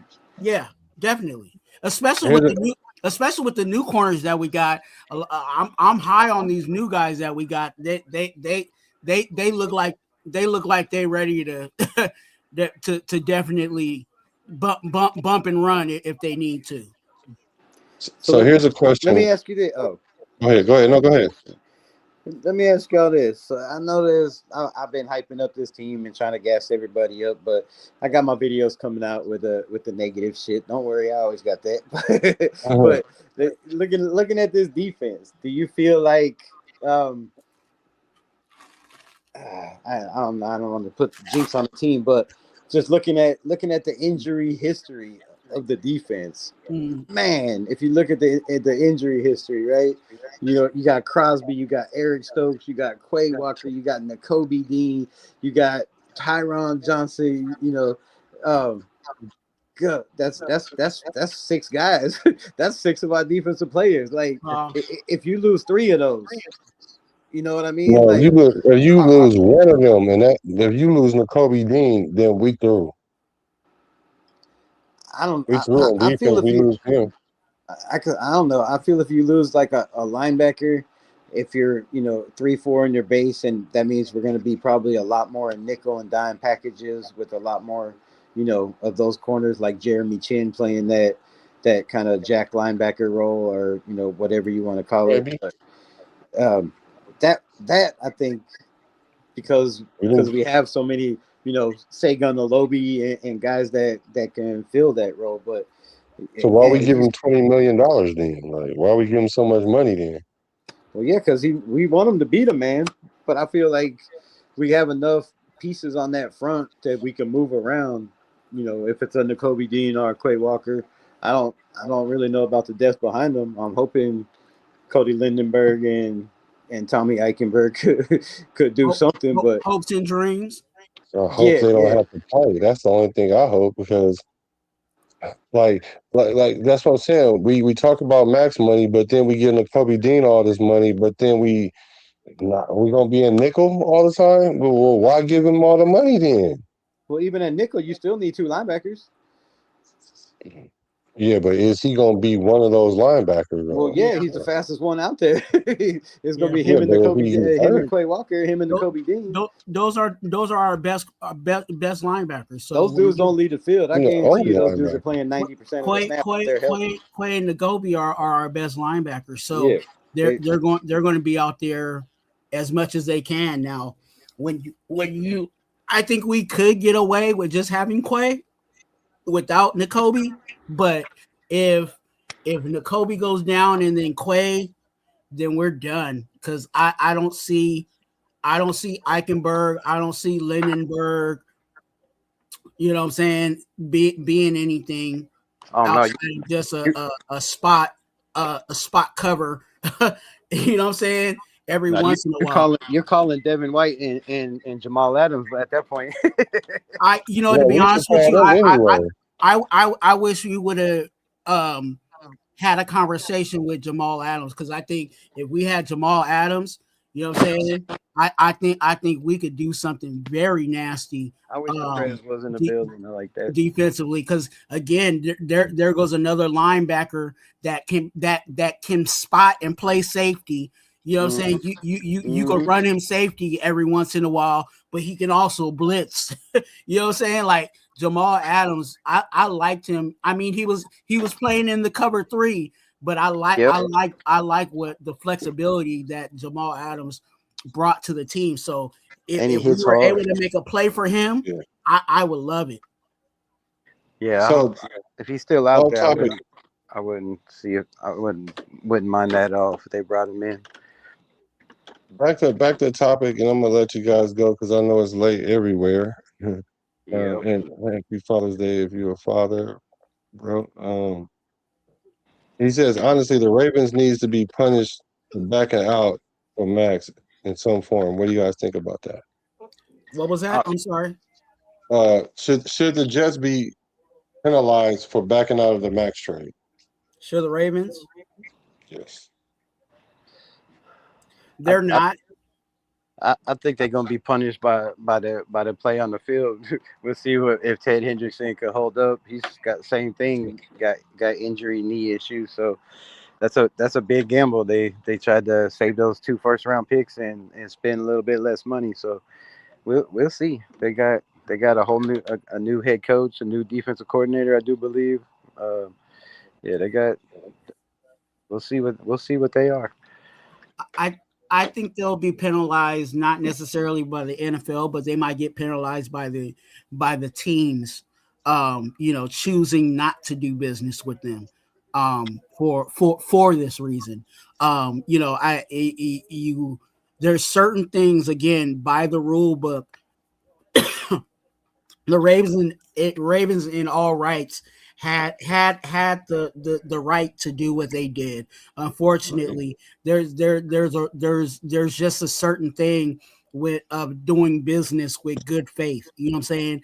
And that the way they handled this, the way they handled it, I think other people in the organization, other teams in the NFL are going to kind of be hesitant to do business with them because of this. So I think that might be their punishment. But from the NFL, there's going to be no punishment for it because they actually did, they did everything by the book. Yeah, Yeah, I think it's their prerogative, right? they already had teams that didn't want to trade with them for situations like that in the past, and that just makes it worse. They kind of made their bed; they're gonna have to lie in it. I don't think there's gonna be a lot of teams doing business with them. Yeah, I don't think it's gonna be an issue like that. Sure, this might be an initial issue, but nobody's gonna really remember that when it comes to getting the player that they want. I just think what happened was they've never traded their first round pick ever in their franchise history. And they did two of them. And then they realized that they're giving up 2 first rounds and their center for Max Crosby, essentially, even though that's not what it was, but essentially that's what it Yeah. was. And so they were like, "Oh heck no!" So they backed out. And now, does that mean teams are going to ask them? Hey man, look, y'all did that little whatever you feel me on the Raiders, man. Y'all ain't gonna treat us like that, right? We need some good faith. Give us some good faith. So they will leverage that a little bit, but I don't think it's gonna stop them from doing business with them. But when it comes to the first round draft pick, everybody should know just leave them alone because they're not going to do right. They're not even going to trade it. And if they say they are, don't believe it because they were within their right to do that. But it's like a gentleman's handshake that was supposed to happen. But they used a loophole, and you can't be mad at them for it. But they definitely used the loophole. But as Raider fans, can we just think that it was that they didn't want to give up those 2 first round picks, that they didn't want to lose Tyler Linderbaum to the Raiders and 2 first round picks. But what if, right? What if the doctor is telling the truth? What if he looked at that knee and he's looking at kind of like the Gerard McCoy situation, right? What if he really looked at that knee and said, "Man, there's no way, there's no way you're getting 2 years or 3 years out of this dude. Trading 2 first round picks is not it." You know what I mean? Like he's had knee problems. The man almost could have died because of the infection in his knee. That's a serious, serious problem. And then, yes, you can't do the bends and all that, but they do that going in. So, I you have to question the fact that those doctors know what they're doing, and there was a reason that Baltimore backed out. And I don't feel like it was just because of the 2 first round picks, because they thought Max Crosby was really going to help their team win, and that's the one piece that they needed to get over the hump. They would have went with that, and I feel like there was a doctor that said no, this is not going to be worth it. And I really feel like the Raiders kind of feel that maybe that same way that they're like, man, these injuries are piling up on a 29-year-old man that the last 4 years has not. I mean, shit. He's only had 2 full seasons. Like he's injured every single year. He's not injured every single year. Stop saying that because he's not. He broke his hand in his first year. Oh my gosh, how many games have Max Crosby missed, man? Like, what are we talking about? A lot. I don't know. Now he missed a lot of games. Man, but I know there's only like 3 seasons out of the 8 where he's been fully healthy. This is what I'm gonna say though. I would believe that it was about the injury history if they didn't bring in somebody more broke up than Max. Like Hendricks is broke up. He was broke up last year. But they didn't give up 2 first rounds. But this is my question though. So what kind of injury? Do you know what the injury was that Max Crosby had his surgery on? What? What Max Crosby actual injury was that he got the surgery on? The surgery they said was just a cleanup, but then he went back in for another surgery. It was just supposed to be a cleanup and to fix whatever he re-injured during the season that he played with all year.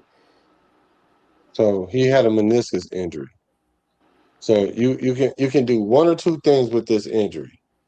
You can shave it down and get back on the field faster, and that's going to give you that degenerative issue that you're talking about with the Jamal McCoy situation or whatever.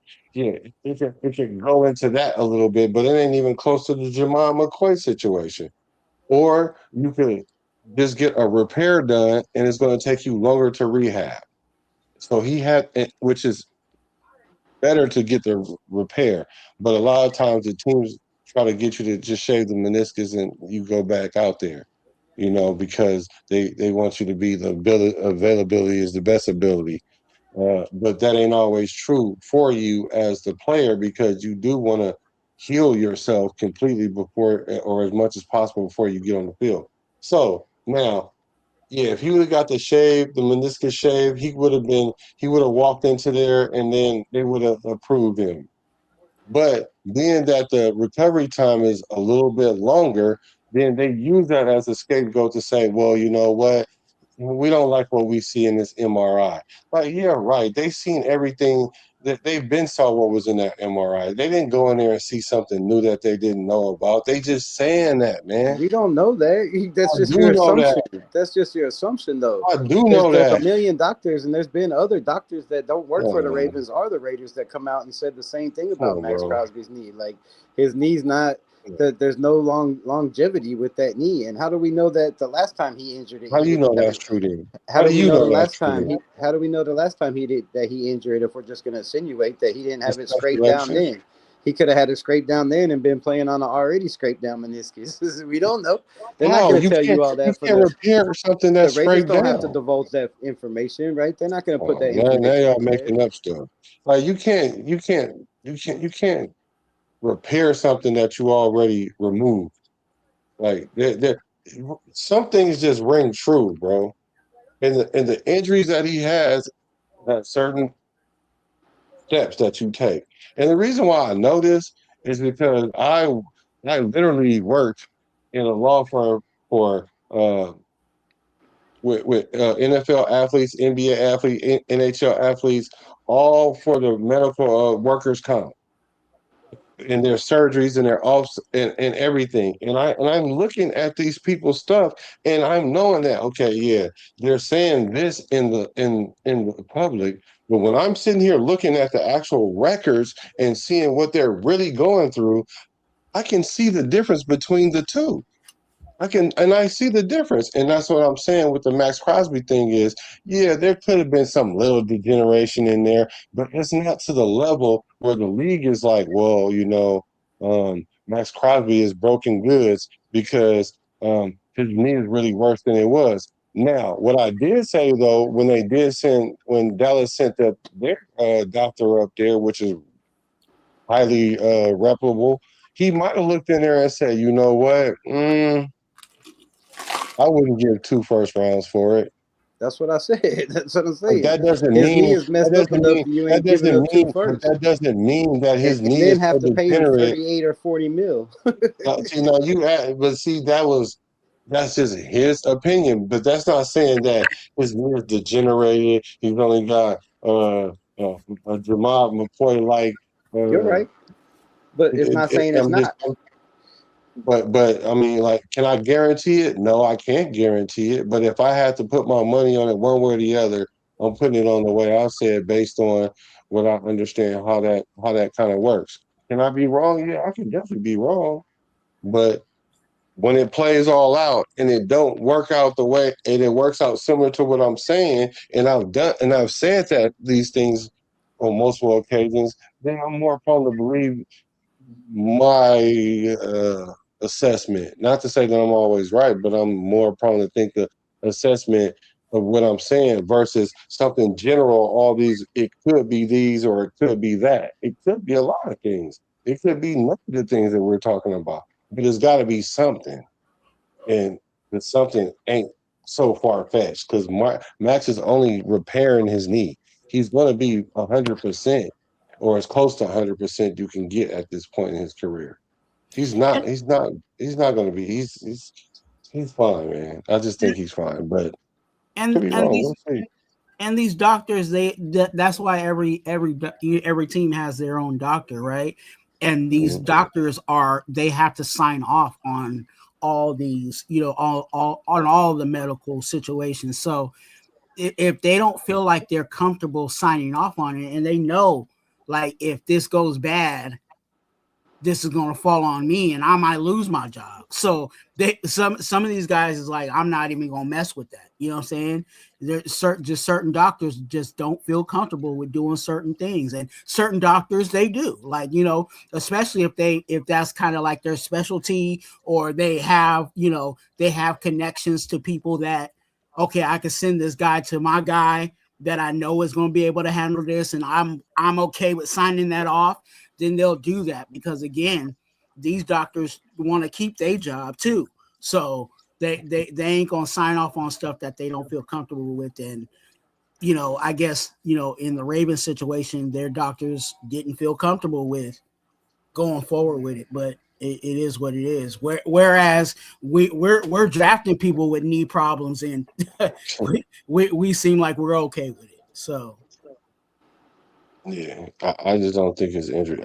But regardless of his injury, I only think Max may have like 3 good more of prime football left.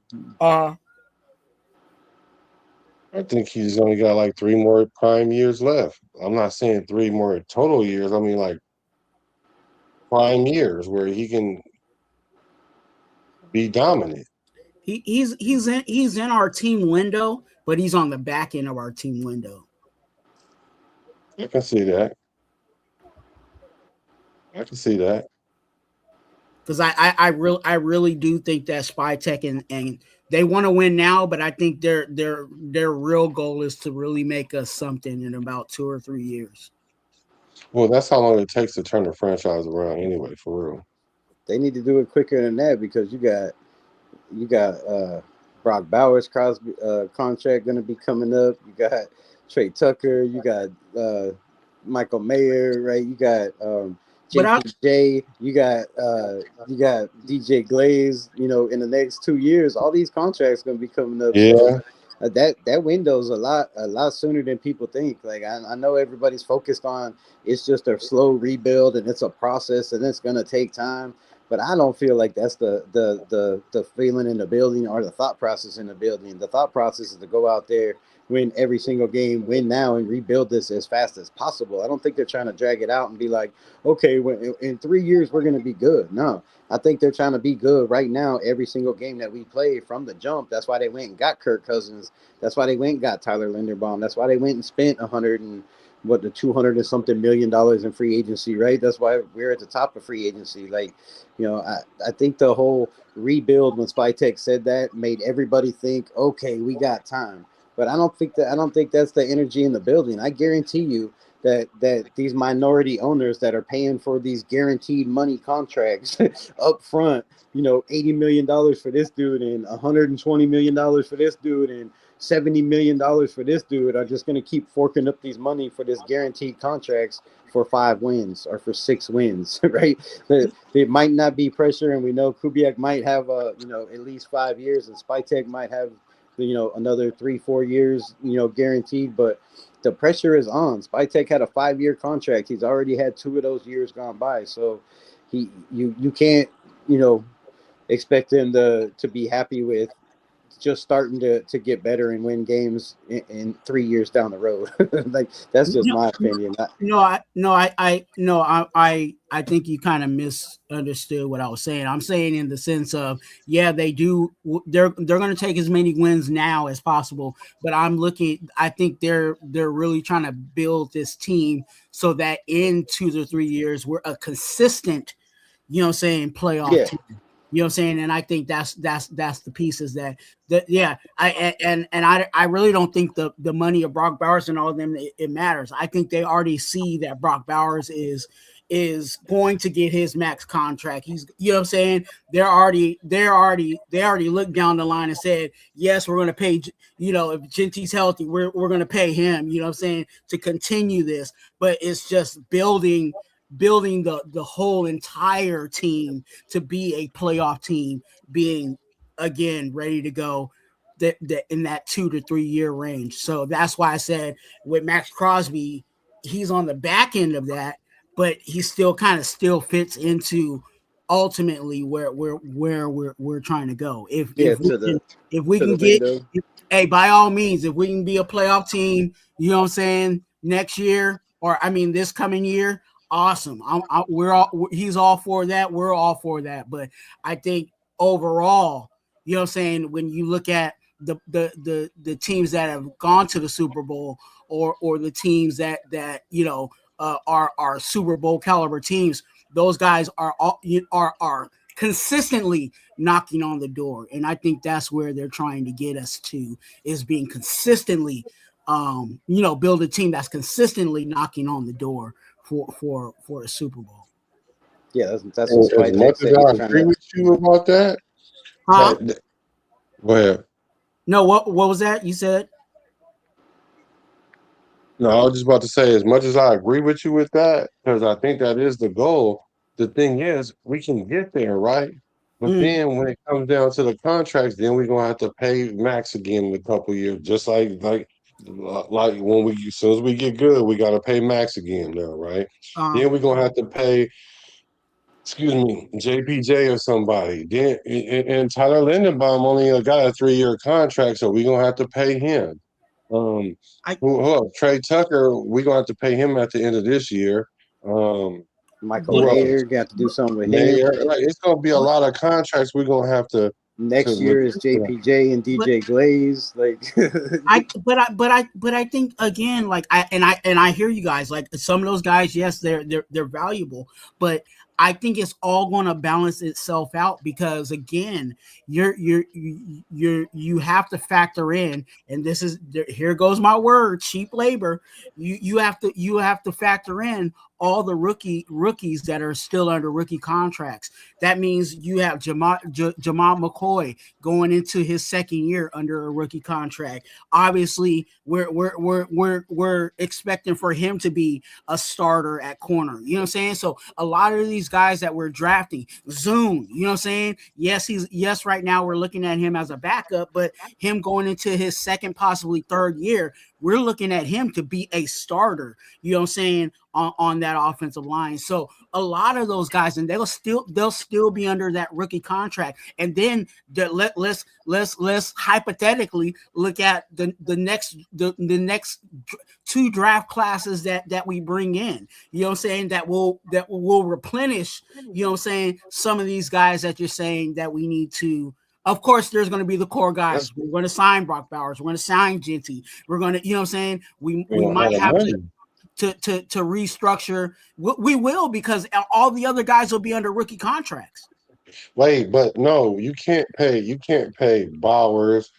You can't pay Bowers, Genty, Crosby, and Linderbaum and have money left over in 2 year period of time, and then if once you do pay them two, then those rookie contracts are gonna start hitting. And I'll give you an example. We can literally wipe out the safety room next year.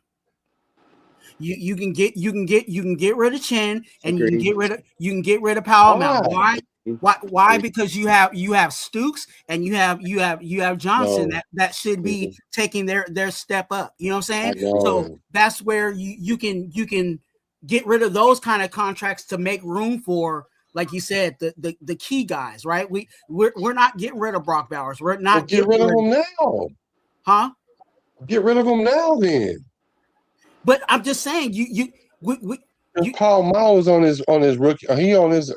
This is a contract year. Yeah. So that's what I'm saying. If he plays anywhere like he did last year and the year before that, we're going to re-sign him. And then when we draft, if he plays like he did last year, we're not re-signing him. Well, it's not, bro. He had 100 tackles. I don't care. Still, he had 100 tackles. Devin White had 164. Playing out of position. Playing out of position. So are we going to keep Powell Mount? Are we going to keep Powell Mount or sign Brock Bowers? Brock Bowers. See now, that's the position you don't want to be in, where you gotta but make a decision between a defensive player and an offensive player. But they're already doing that, because we've already signed hypothetically we've already drafted our starting safeties. No, we didn't have no safety. We signed one starting safety. And that's Stukes. He's the only one that's starting. Jeremy Chin is going to start at the other safety. We only signed one safety to start, but we don't know who's. But that means Dalton Johnson can come in and come in, but he ain't gonna come in and be a box safety like Chin or Powell Mount. Neither one of those are box safeties. They're not big enough. So yeah, I wouldn't mind having Palomar as the backup, but then you have Dalton Johnson, that could fill that role as well. And he's not a box safety. He more like a safety like Stukes. He more like Stukes. He probably gonna be more nickel than anything. I don't know. Spytek got to figure it out though, because But I think no, go ahead. No, go ahead. No, I just believe that what was, because Spytek is now actually being the GM. I think he's already seeing that down the line. Like, okay, I got to figure out Brock Bowers. I gotta figure out Genty. So where can I draft guys that are maybe not necessarily ready now, but will be ready in year 2, possibly year 3, that can take over for some of the guys to make room for, you know what I'm saying? So like I said, we drafted 2 safeties that can possibly be those starters for us at safety, where we don't necessarily need the Powell Mount and Chen, where, okay, that's we can take care of that. And then what else are we drafting? Like I said, Zoom. That means we got another, you know what I'm saying, another guy on the rookie contract. Then you draft, you know what I'm saying? You're now we're just replenishing, you know what I'm saying, behind those guys. And that's where, like I said, we'll have money for, because again, we're not spending money in the quarterback room. We got Mendoza's under cheap labor. You know what I'm saying? So you do have some money, but you're spending it on not necessarily the super main pieces. Now they do have to play ball. If they decide to re-up with Max Crosby, but that's just going to be, they're just going to have to play ball on that. What's the tight end market? The tight end market's not that big, is it? What's the highest paid tight end? Like 18, 20 something? Yeah. It's not outlandish. It's nothing crazy, I don't think. So yeah, but we don't know what it's going to be in a couple of years, because Brock might reset the market. Yeah, Brock Brock for Bowers sure. might reset the market. Yeah, Brock's different. He's definitely going to reset the market because right now he is one of the top tight ends in the league. So production or just market in general, he's going to reset the tight end market. But even with that being said, if Spytek is actually what it seems like he's doing is strategically drafting, you know what I'm saying, the roster, the draft picks that we're bringing in are going to eventually work their way into stardom, you know what I'm saying, starterhood, you know what I'm saying, in their rookie contracts. So we hope. I mean that's always the hope, right? That's and the that's goal. always that's ultimately it hasn't happened in the last 10 years, but that's what we're hoping this year. Yeah. Oh, that's ultimately the goal, but still, I think if that plays out the way that Spytek is trying to create we're going to have room for these contracts, because again, I don't see anybody outside of, like you said, Bowers, Gentry, who's a non-negotiable. Gentry's already the highest paid running back in the league. True. He ain't even got that second contract yet. He's already top 3. I remember that, but he stayed the highest paid. He's top 5, I think. I think he's like crazy, y'all. Really? top 4, I think. I know the one that just Jordan Love, I think he's the number 1 paid right now, I think. Oh yeah, he is. That's right. He's making more than Saquon and them. So he's making more than everybody. So what's his name? The top wide receiver in that's getting paid is $19 million. Is what's your boy in San Francisco? Oh, Kerry Kittle. Kittle's. Kittle's 19. Yeah, 19. He said the New Jersey Jet guy, Kerry Kittle. Yeah. But that was funny. But yeah. It was 19 a year. So Brock gonna get 25, 30. It's not a whole. It's not a lot, but Brock Bowers is gonna get paid like about 23 to 25. I wouldn't be surprised if it's a 5-year deal, like 110 million with 100 guaranteed.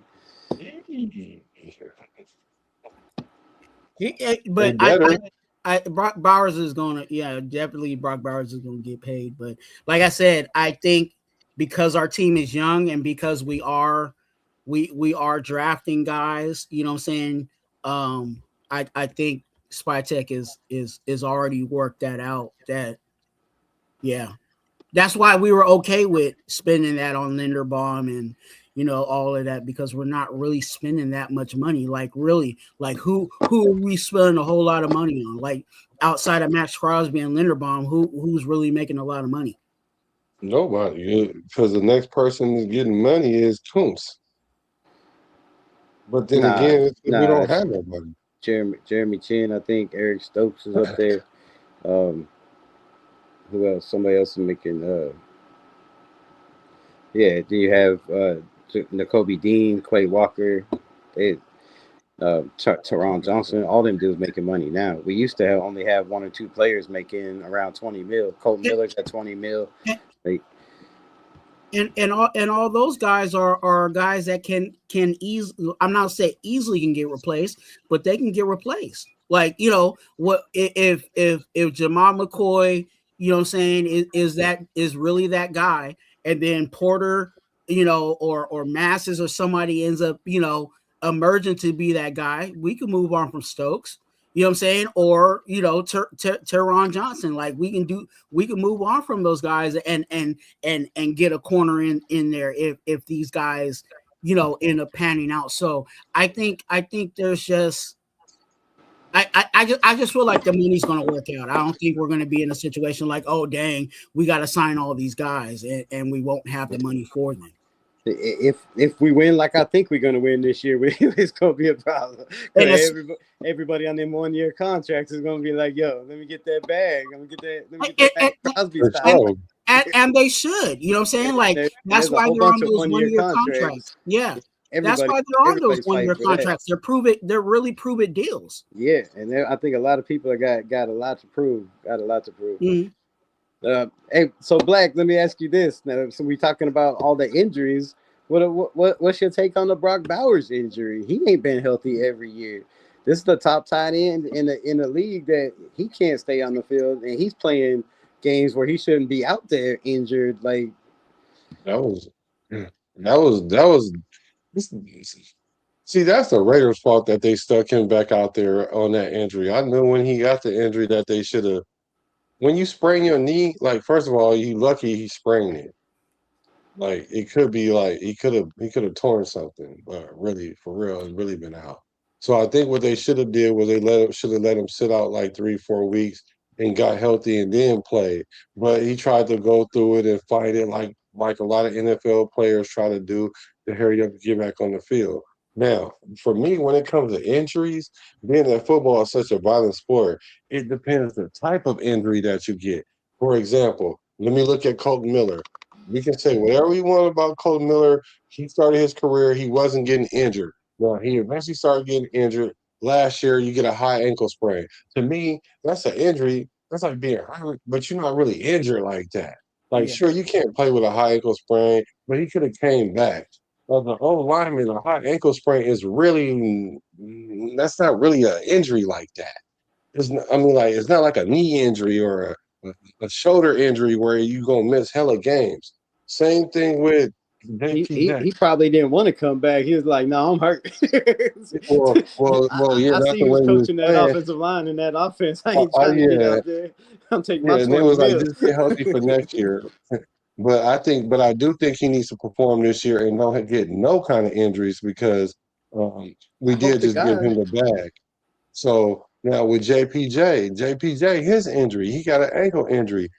Once again, when it comes to lineman ankle injuries, I'm not really bad on that. Even his concussion situation, I'm not even really vexed on that. You know, unless he just get like 3 concussions in 1 year, then I'm gonna be like, dang, bro, like, dang. So I'm not really concerned with that. Now with Brock Bowers, that even his type of injury, that sprained knee, okay, I can see that as a receiver that happened. You got lucky right there.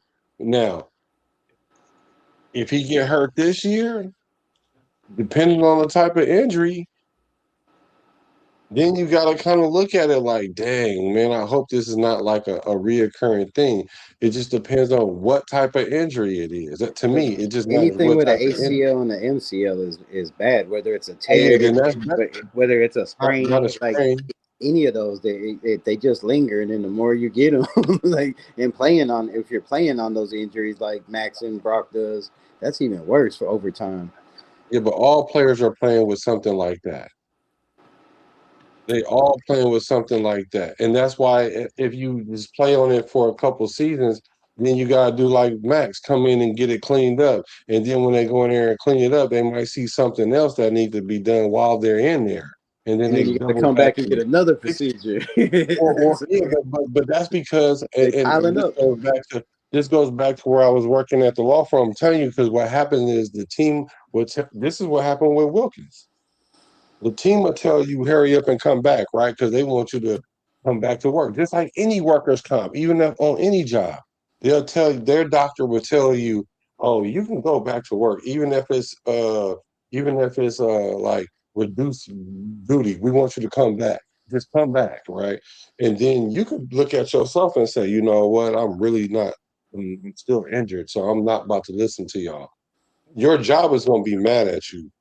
And essentially, that's what happens when the NFL teams they get mad at you, and then what happens is they'll stick somebody in your position. So now you forced to come back earlier than you really want to, unless you really just that good, right?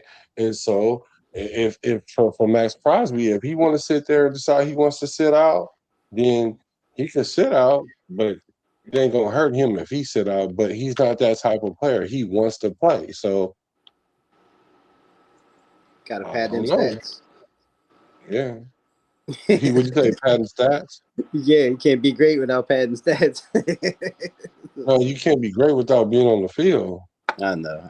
I got to give Max But shit. but I'm gonna give but him he shit needs to to pad the his day stats I because die. had he not got 10 sacks last year, then it would have been a problem. Because there's already a problem that he hasn't had back-to-back years with 10 sacks already. Like, That's the knock on him right now. Now, my problem is that the biggest year is 14. I mean, look at Brian Burns Brian Burns for the Giants is making less than that, and he had 16, I believe, last year, and I don't even know how many times he's had more than 10 or 12. Like Max Crosby had one great year with 14. That's the highest. That's year. the highest. That's the highest 14 and a half sacks for 30 plus $1 million a season. Like, come on, like, how can you justify that when you got guys like Brian Burns that's barely making 20 over there putting up 16, and you got guys like Nick Bonito that was making not even close to it, making like what 20 something, 22 over there putting up the same thing, 14, 15 sacks a season, and with the same amount of pressures and tackles. Bro, I bet you teams aim for Max Crosby way harder than they do either one of them two players you just named. Then how come they went out and traded for a Michael Parsons and not a Max Crosby? How come they went out? How come Eagles went and traded and went and got Jalen Phillips? Right? What I just said. How come they moving all these guys? Players that you said that are so better than Max Crosby. When you play those teams and you play the Raiders, even with the Raiders being as garbage as they are, you playing for Max Crosby way harder than you do the players that you just named. Regardless, because sacks isn't the end-all, be-all stat to determine if you a competent pass rusher. Which it is what that's what you get paid to do. You don't get paid just for sacks, man. If you get paid for a job to tape up so many boxes in a day, you don't tape up that many boxes. You think they're gonna keep paying you for that performance? If you're supposed to sell so many hot dogs in a day and you ain't making that quota, you think you still gonna have a job? No. Why are they called pass rushers? What do you mean? To affect the quarterback? It doesn't mean they're not called sack rushers. I mean, like, it's not called sack ends. Like, you're there to stop the run. You're there to create QB hits, tackle for losses. Like, all those metrics matter. Like, and also not only that, the part that you pay for is the intangible. Is what is your worth to the team?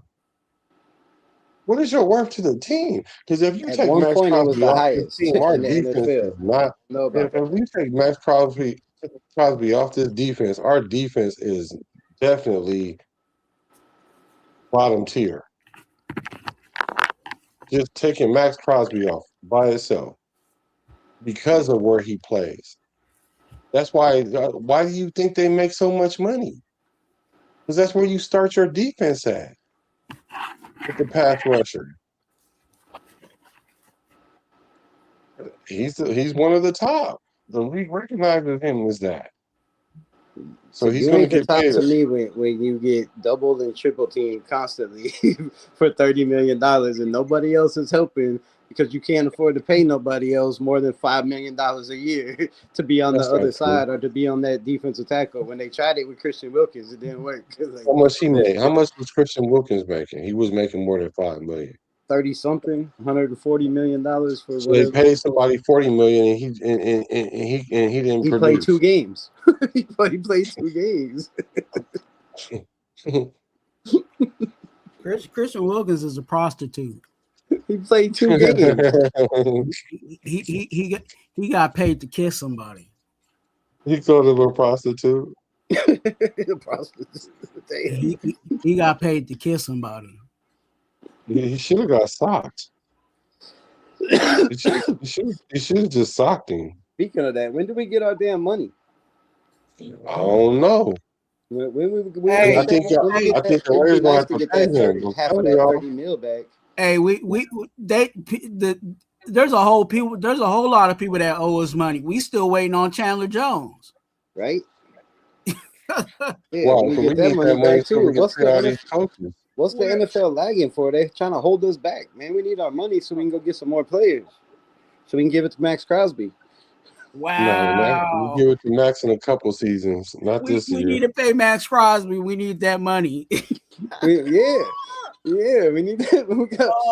We got to pay Max, bro. We need that money. y'all don't even think so? Do y'all think Raiders is he gonna retire a Raider, Max Crosby? At this point, man, for all he's been through and with all the shit he went through and all the shit that I give him, I I mean, I hope so at this point. I mean, I don't know how many years he has, but I don't see anybody trading 2 first-round picks for him. I don't see the Raiders giving him up for less than 2 first-round picks, unless it's something crazy like a first, second, and a Pro Bowl caliber player. But I just don't see where he's at in his career at going on 29 years old. Not being healthy the last 3 years, coming off the surgery, getting sent to a team, and them sending you back. That puts a lot of red flags around Crosby. So I feel like we have no option but for him to be a Raider and at least play out these next 2 years. Now after that, I mean, I don't know. There's a scenario where again he doesn't finish this season or doesn't finish the next season either. You never know with Max. So there's a scenario where he can be 100% with that chip on his shoulder, like he says, and plays 85% of the snaps instead of 98% of the snaps, and we see the best Max Crosby we've ever seen, and and he destroys the NFL and is in that defensive player of the year. So I mean, it's possible. Now I talk a lot of shit, but I just come on your channel and try to bump it up and get comments, and I do that on a lot. But I'm not a hater of Max Crosby. I just hate the situation, the way it worked out. And if anybody should have known, 8 years, there's one nation. There's only one nation. Now, I don't care if you watch media or you don't know that shit, and you can shake your head all you want to. This is my opinion. You don't have to agree. But there's one fucking nation, bro. There's one. One nation. It's Raider Nation. He knows that shit. And to say Flock Nation with the smirk that he said that shit on his podcast was just ridiculous to me. And but that's fine if you agree with it. That's fine if you. No, I agree with you that it was, but now what? Like, but I'm saying, okay, I agree that was weird. So what does that mean? We need to kick him off the team? No, we don't have to kick him off the team. I'm just saying, I don't like the way with him about it. I don't like the way he left that, and I can be like that. I could have my fucking opinion. You can't. Stop trying to defend it. I'm not saying you can't. I'm just saying how I feel. You asked me how I feel. I'm just saying at what point let it go though. But you asked me how you don't let it go or what? Yeah, he's on the team. He's a Raider. But I'm saying the way he went about it is he didn't have to do that. He did, and now he's back. So whatever happens. But I don't have to go out and buy his jersey. I don't have to buy his shitty ass rap albums. I don't have to jersey either. I don't have to jump up and down and yell and scream. When he makes one sack a game like I used to. I don't have to do that no more. I'm just asking, and I reserve that right. Am I going to root for him? Yes. Am I going to root for everybody on this team? Yes. Am I going to be happy when he makes plays? Yes. But you ain't gonna see me act a fool and be like, "Oh, that's Max Crosby," and being crazy like I used to. You're gonna take some of the joy out of it because he said Flock Nation. To me, yeah. Yeah. So my question is, how long does that last? It would last as long as he's here and as long as he's not here. Like there's no to me, there's no change in that. Like to me, one of the faces of the franchise of the team that I've loved for 51 years, that I grew up rooting for and playing for, and a guy that's been here for 8 years and wants to tell me, "Oh, I love this team. I'm never going anywhere," and sit there and lie to everybody's face, and then say the one thing that is gonna cut everybody in Raider Nation. You know how many little kids cried their eyes out because Max Crosby said Flock Nation? You know how many kids are burning jerseys and crying because Max wanted out because he wasn't happy because he was ruining his legacy. It wasn't about the Raiders. It was about Max was ruining his legacy and he was being held down. This is my opinion, from him being the greatest player that he wants to be, from him getting those rings and winning a championship, and he thought he could go do it somewhere else, and it didn't work out for him. So I wish them the best, and I wish him the best when he's here. So why don't you feel that way when the Raiders do Raiders? Why don't you have that same energy when Raiders do players wrong? Why don't you have that same energy? Bro, if you've seen anything on my channel, I've talked shit about everybody in this top building organization, from what they did to Marcus Allen, from what they did to Charles Woodson, Like, come on, bro. I have that So same why don't I energy. never hear But that this is come up? this is a different regime. This is a different owner. Not owner, same owner, but more. He's not around. He's not involved, right? You bring in Tom Brady. You bring in minority owners that have their own decision. You have Spytek in the building, and I think they're not. They're trying to get away from that. They're trying to get away from that, and they prove that by allowing Max to come back. They didn't have to take Max back, right? They didn't. You didn't have to come back. Why? It was a rough Yeah, he trade. didn't have to come They back. could have said, He could have. man, See, we this is got we what's already funny to made me plans, and we're gonna because have to y'all trade you sat to there and somewhere said else. that he walked up there and demanded a trade so he could equally come back and like, I'm still not playing for y'all, and they would have had to trade him. And he could have did that, and they could have easily came back and said, all right, sorry, we already filled your position, and we don't have a spot for you, and we can't afford you. We're gonna have to trade you somewhere else, whether you like the team you're But getting that would be traded to or not. stupid. But that would Right? be stupid. They didn't have to trade him to a team like the Ravens. They didn't have to trade him to a contender. They could have traded him to the Right, Jets. because they but traded him where he wanted to wouldn't have go. took that. But when he came back, they could have done that because now your But they're now your not. contract's already done. Like when you're traded to another team, like he's No, gonna have to rework that contract. That no trade clause, in my no, he's opinion, not. doesn't work. So if he came back in He the doesn't Ravens, have a no trade clause. if he did before he left, he had to accept that trade clause. He had to say that he wanted to go to the Ravens to be traded. He had a no trade clause in his contract. He had to accept that trade. And the Raiders didn't have to accept him back. They could have easily said, okay, that trade didn't work, but we're going to take the Dallas deal for a little bit less, or we're going to take, whoever else offered money. They didn't have to take him back. They took him back because supposedly, like they said, they didn't want to get rid of him. They got rid of him because he asked out. He asked to be out. The deal ultimately fell apart. Yeah, he didn't have no trade clause in before he went to the Ravens. See, this is the thing, man. That's why I keep telling y'all it was something, it was mutual. And I'm not saying 50% mutual. It was probably 60-40 somewhere in there. Max went in there and was like, look, this is how I feel.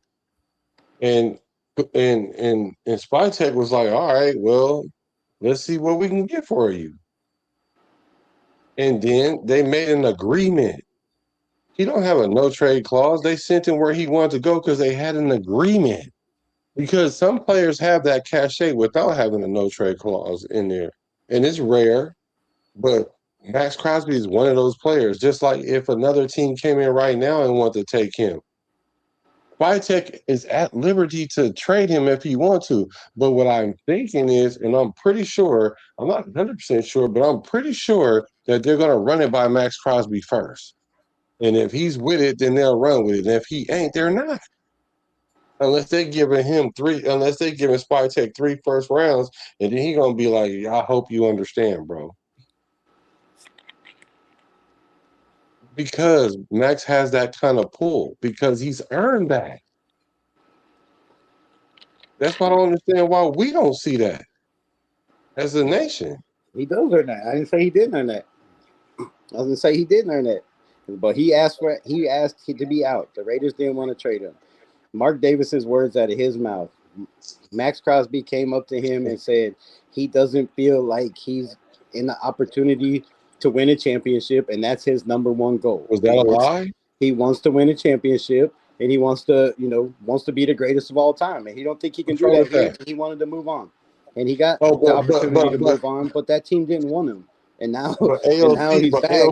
He's back, and he's acting like nothing ever happened. Like, yes, let's forget that I wanted to be out because now we went and spent all this money, and now we have all these pieces around, and now we have a good coach, and now this team looks like it's going to win. So, now I'm happy. They should have been done that. That's two-faced shit to me, bro. That's just two-faced to me. That's two-faced. No, the Raiders should have been done that instead of trying to get McDaniels. Like, that was dumb. You don't think that was dumb? Yeah, and hiring a Patriot that walked out on a Colts job without calling him, and the performance he had in the Broncos, that was very dumb. Yeah. Raider Fontaine, what's good? Raider Fountain. What's that Fontaine. Rocco Flame, huh? Shout out. Happy Father's Day to everybody. Happy Father's Day for sure. If you're a father playing mother and father, double salute to you, because he said Rocco Flame. Yeah. I heard that. Well, I appreciate you guys. Hell yeah. You guys keep me on my toes. Raider Twuan fell asleep. He Yeah, good. I sure didn't. I'm back here chilling, dog. He like I'm over here watching the spar session going on right here. Yeah, I'm over here letting y'all cook. I ordered me some McDonald's, ate that. I was like, look, y'all go ahead and Damn, do you that. had food and Look, everything? I love each and everybody in the Raider Nation, but I do not love cold food. So I was like, And you sure the hell don't want to eat cold McDonald's fries. Damn. You don't right. eat cold McDonald's nothing. Anything fast food, you never want to eat that thing cold. That it never tastes right, nor does it come back to life if you try to warm it up. Put it in the air Except fryer. for the strawberry shake. You can eat those cold. Oh yeah, definitely. You can You put it in refreeze the that air and fryer, turn that don't into a ice cream. You know what I'm saying? Damn. Yeah, Y'all kept me on way too late. It's definitely past my bedtime. Shit. yeah. Hey, but you had that interview with your boy today. That was a pretty good interview right there. Oh, all aboard. Yeah, because he's starting to make waves in the Raider sphere. Yeah. He's been blowing up over the last 2 years for sure. He's doing his thing over there. Yeah, I don't. Yeah, but yeah, he interesting too. But it's cool because we're gonna see because it's gonna play out, and then y'all gonna hate it. Y'all gonna hate it if I'm right on. I'm telling y'all because I'm gonna come right on here and be like, I tried to tell y'all that it wasn't no damn quarterback controversy or no competition. But all y'all worked y'all nerves up to sit there and think Mendoza would have had a chance and ALC. I'm like, come on, they already got their plan in order, man. They just telling us this. Just keep that same energy if you're wrong, my brother. That's all I I ask. promise you I will. We could do a whole live and you can talk bad about my take the whole live. Yeah, I ain't like that. I ain't gonna come up here and I'm be like, just saying, you was wrong, you was wrong. And I sure the hell ain't gonna be coming up here and be like, you can do I that. told y'all for the last 5 years AOC was the shit because they already know how I feel about AOC. Yeah, you should. And I shouldn't have to tell anybody that I told them because they already know. I'm gonna do it for y'all. I'm the same list that I'm writing down to y'all that's talking crazy. I'm gonna be like, you know what? I'm the following people an apology. I'm gonna start with Raider Rebel first. That's cool, and I wish somebody would have did that when I told them Jimmy G was gonna be a bust and Aiden OConnell was gonna be better. I wish they would have did that when I told them Gardner Minshew wasn't gonna be the shit and we was gonna suck with them. I wish they would have did that when I said Geno Smith was gonna be trash if he started out bad and Pete Carroll couldn't pull him, it was gonna be a bad system. I wish they would have did that when 2 years before Devontae Adams was traded. That when he missed 14 days in practice because he had a baby, and I said Devontae Adams is out, and Raider Nation said, "Oh, you're a hater. You're not a Raider fan.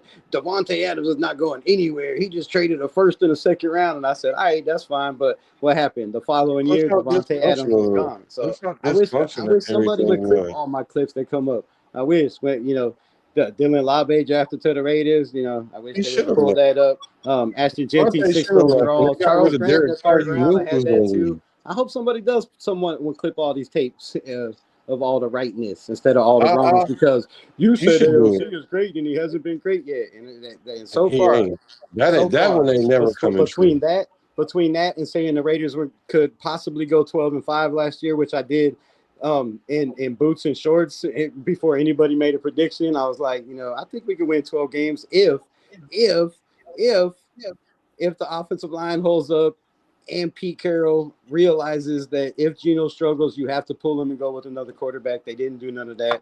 You see how it happened. How are you going to pull him to go with another quarterback? I also said that Brendan Carroll was not qualified to be the offensive line coach coming out of Washington State and looking at his numbers. You don't bring family in the building. You sure the hell don't bring two families to be a passing game coordinator and an OC. So, I mean, yeah. So you're naming everybody but the culprit, but you forgot AOC did play last year, right? Didn't he play last year? He played one game. He won. Yeah, the depleted. So why did he only play one game? Because he got hurt. No. Why didn't Kenny Pickett play a game? He got hurt. Why didn't Kenny Pickett play but one game when Geno was struggling? No, because Geno got hurt. Why 'Cause he got didn't hurt? Kenny Pickett wait? But why didn't Kenny Pickett play when Geno was struggling? When they had to go Because trade for Pickett is when they not. traded a I'm when about you to tell trade you why. when you Because traded a Kenny fifth Pickett round is pick. not better than Geno Smith either. Because Pickett got picked off on the first play.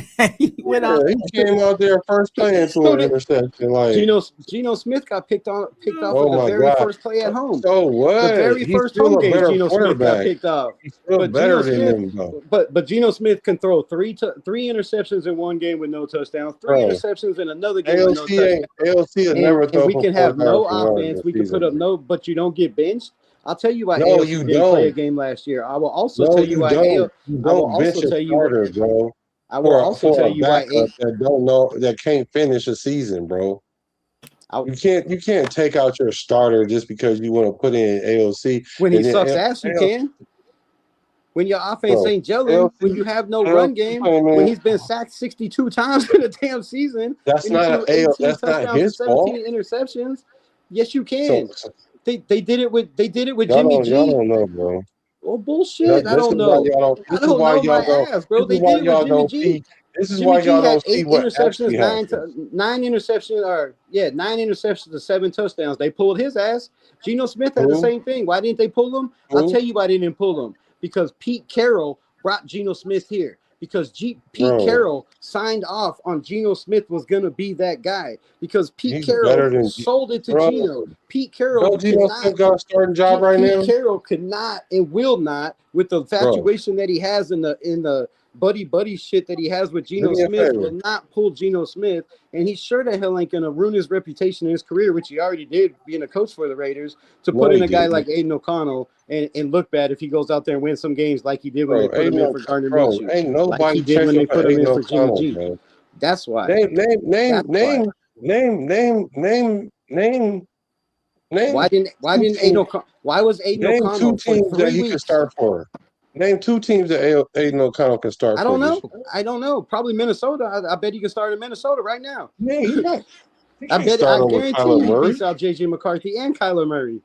I Oh guarantee hell you. no. I'd put money on that Oh in a hell minute. If there no. was any way, bro, I'd bet the house on that shit. He You'll be starts either one of home. those. I bet he could walk into Cleveland right now and beat out Shador Sanders All right, it's time to go to I bed. guarantee you he walk into Cleveland and It's beat time to out go to Shador and bed. Deshaun Watson, who's out there partying on his boat that doesn't It's time to care go to about bed. the season. You think AOC is better than If they Shador? gave him opportunity to start, I don't care if guarantee they he can gave start them. for I'm that talking team. about they gave him all the What other team opportunity. needs a quarterback? What other team needs a quarterback You, right you, now? you, The Jets. you think he's better I than guarantee you Shador? he could go to the Jets and beat out whoever they drafted, Garrett Nussmeier and Geno Smith. I bet he could beat No, out he both of can't, those. bro.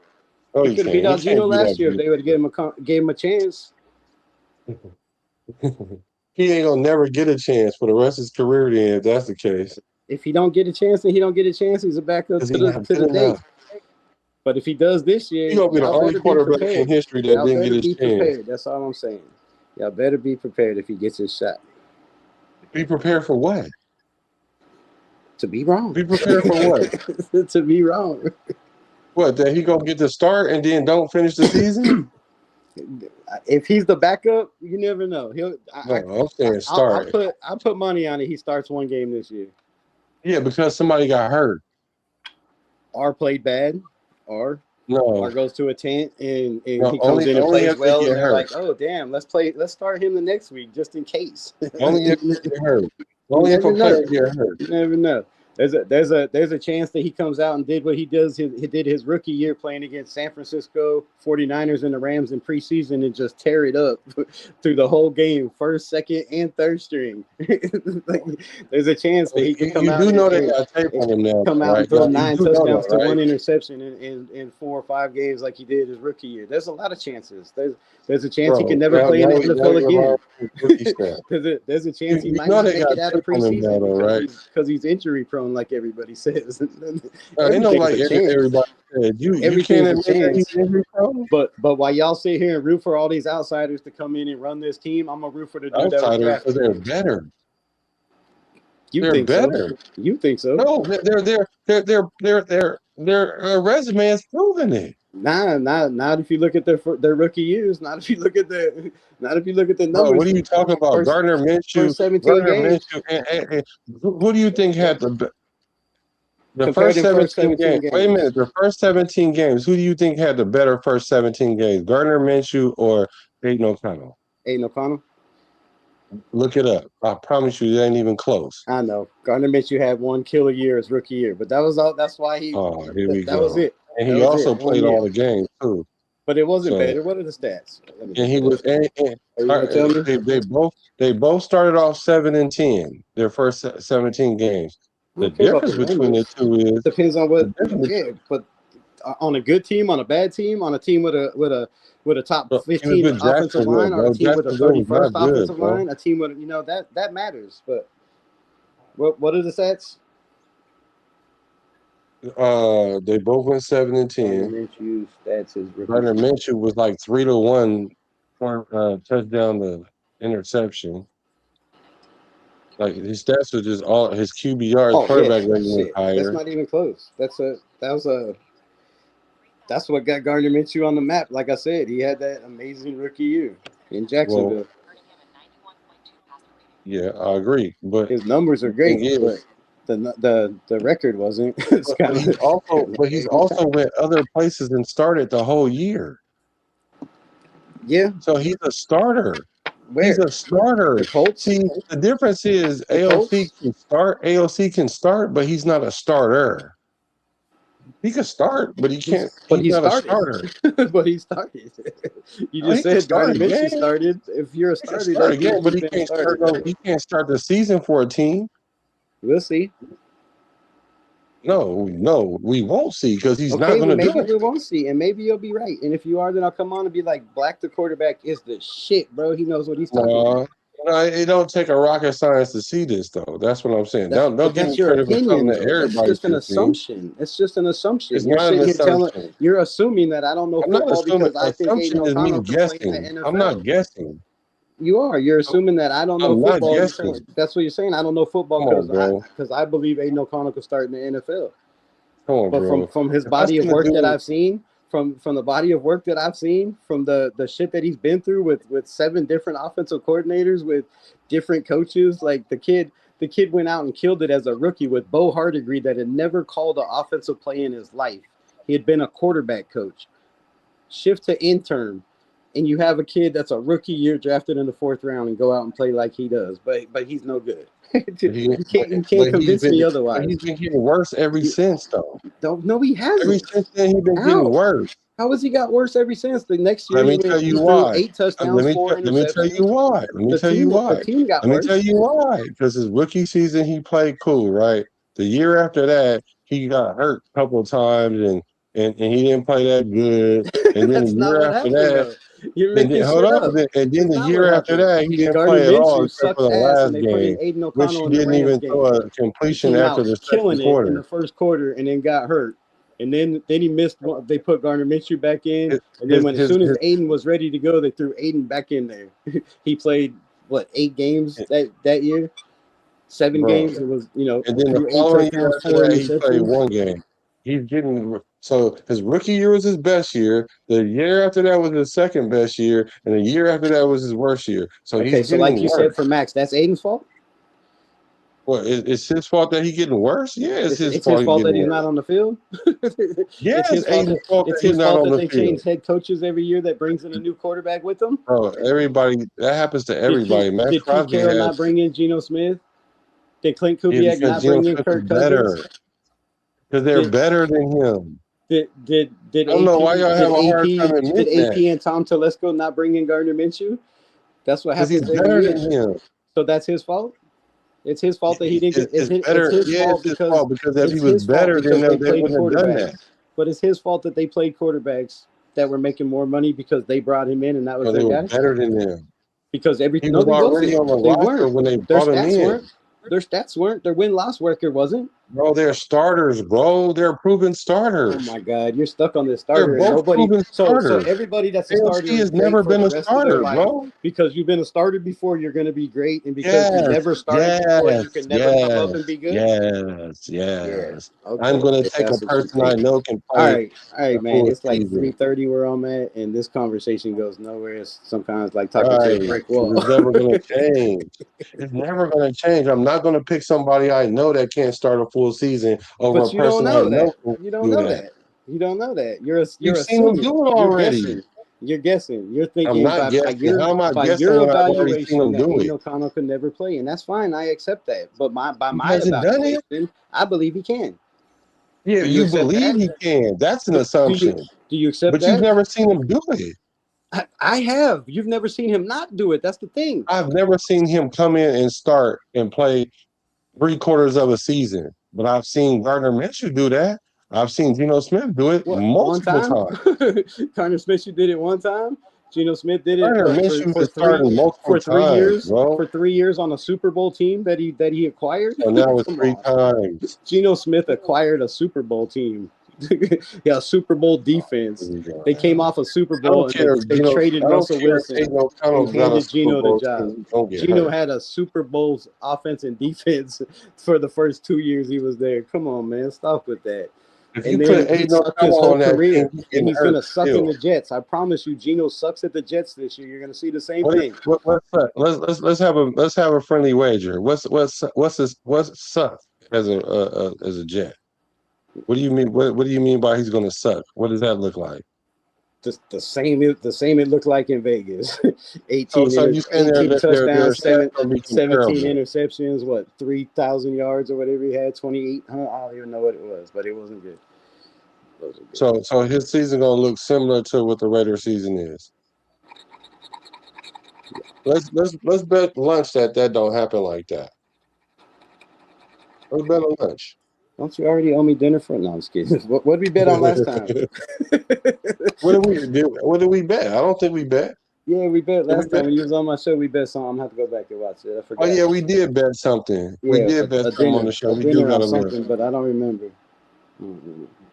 Yeah, for sure. But thank you guys. Hey, night, you guys. Hey, good night. I appreciate you guys. Oh wow, he talking about AOC mustache, but Yeah, I throw like that up AOC there. though, but Throw he just that ain't up gonna there. start. Yeah. No. No, he said the Colts. He said he might could start for the Colts. Yeah, he I don't can know who start their for the Colts quarterback too. is. That's another team he can start for the Colts. They got doubt Daniel Jones. He ain't Yeah, starting but no Daniel Daniel Jones coming Jones. off an Achilles, ain't he? That Achilles takes 2 years, I guarantee. But they do have my guy Riley Leonard over there, who I was very high on in the draft, and if he gets a chance to play, could be lights out for Daniel Jones. Daniel Jones. Riley Leonard's a dog, man. That kid's Yeah, I like him. I like Riley Leonard. Brothers, there's much love. It is much love. Raider Twuan, Black the quarterback. I appreciate y'all letting me come on. Talk Raider to you. Rebel. Get y'all One gassed love. up. One nation. Don't ever forget that. It is Nation one nation. chat. It is no flock nation. It's only Raider Nation. I love y'all no matter what you say about me. Peace. No, I'm gonna say all positive things. Right. No, I said to the chat, I said I love all y'all no matter what you say about me. All right, brothers. One love. I love y'all. Peace. All right, man. Blessings, man. Peace. I'm a raider from the Bay to LA to Las Vegas. Recipes to Al Davis.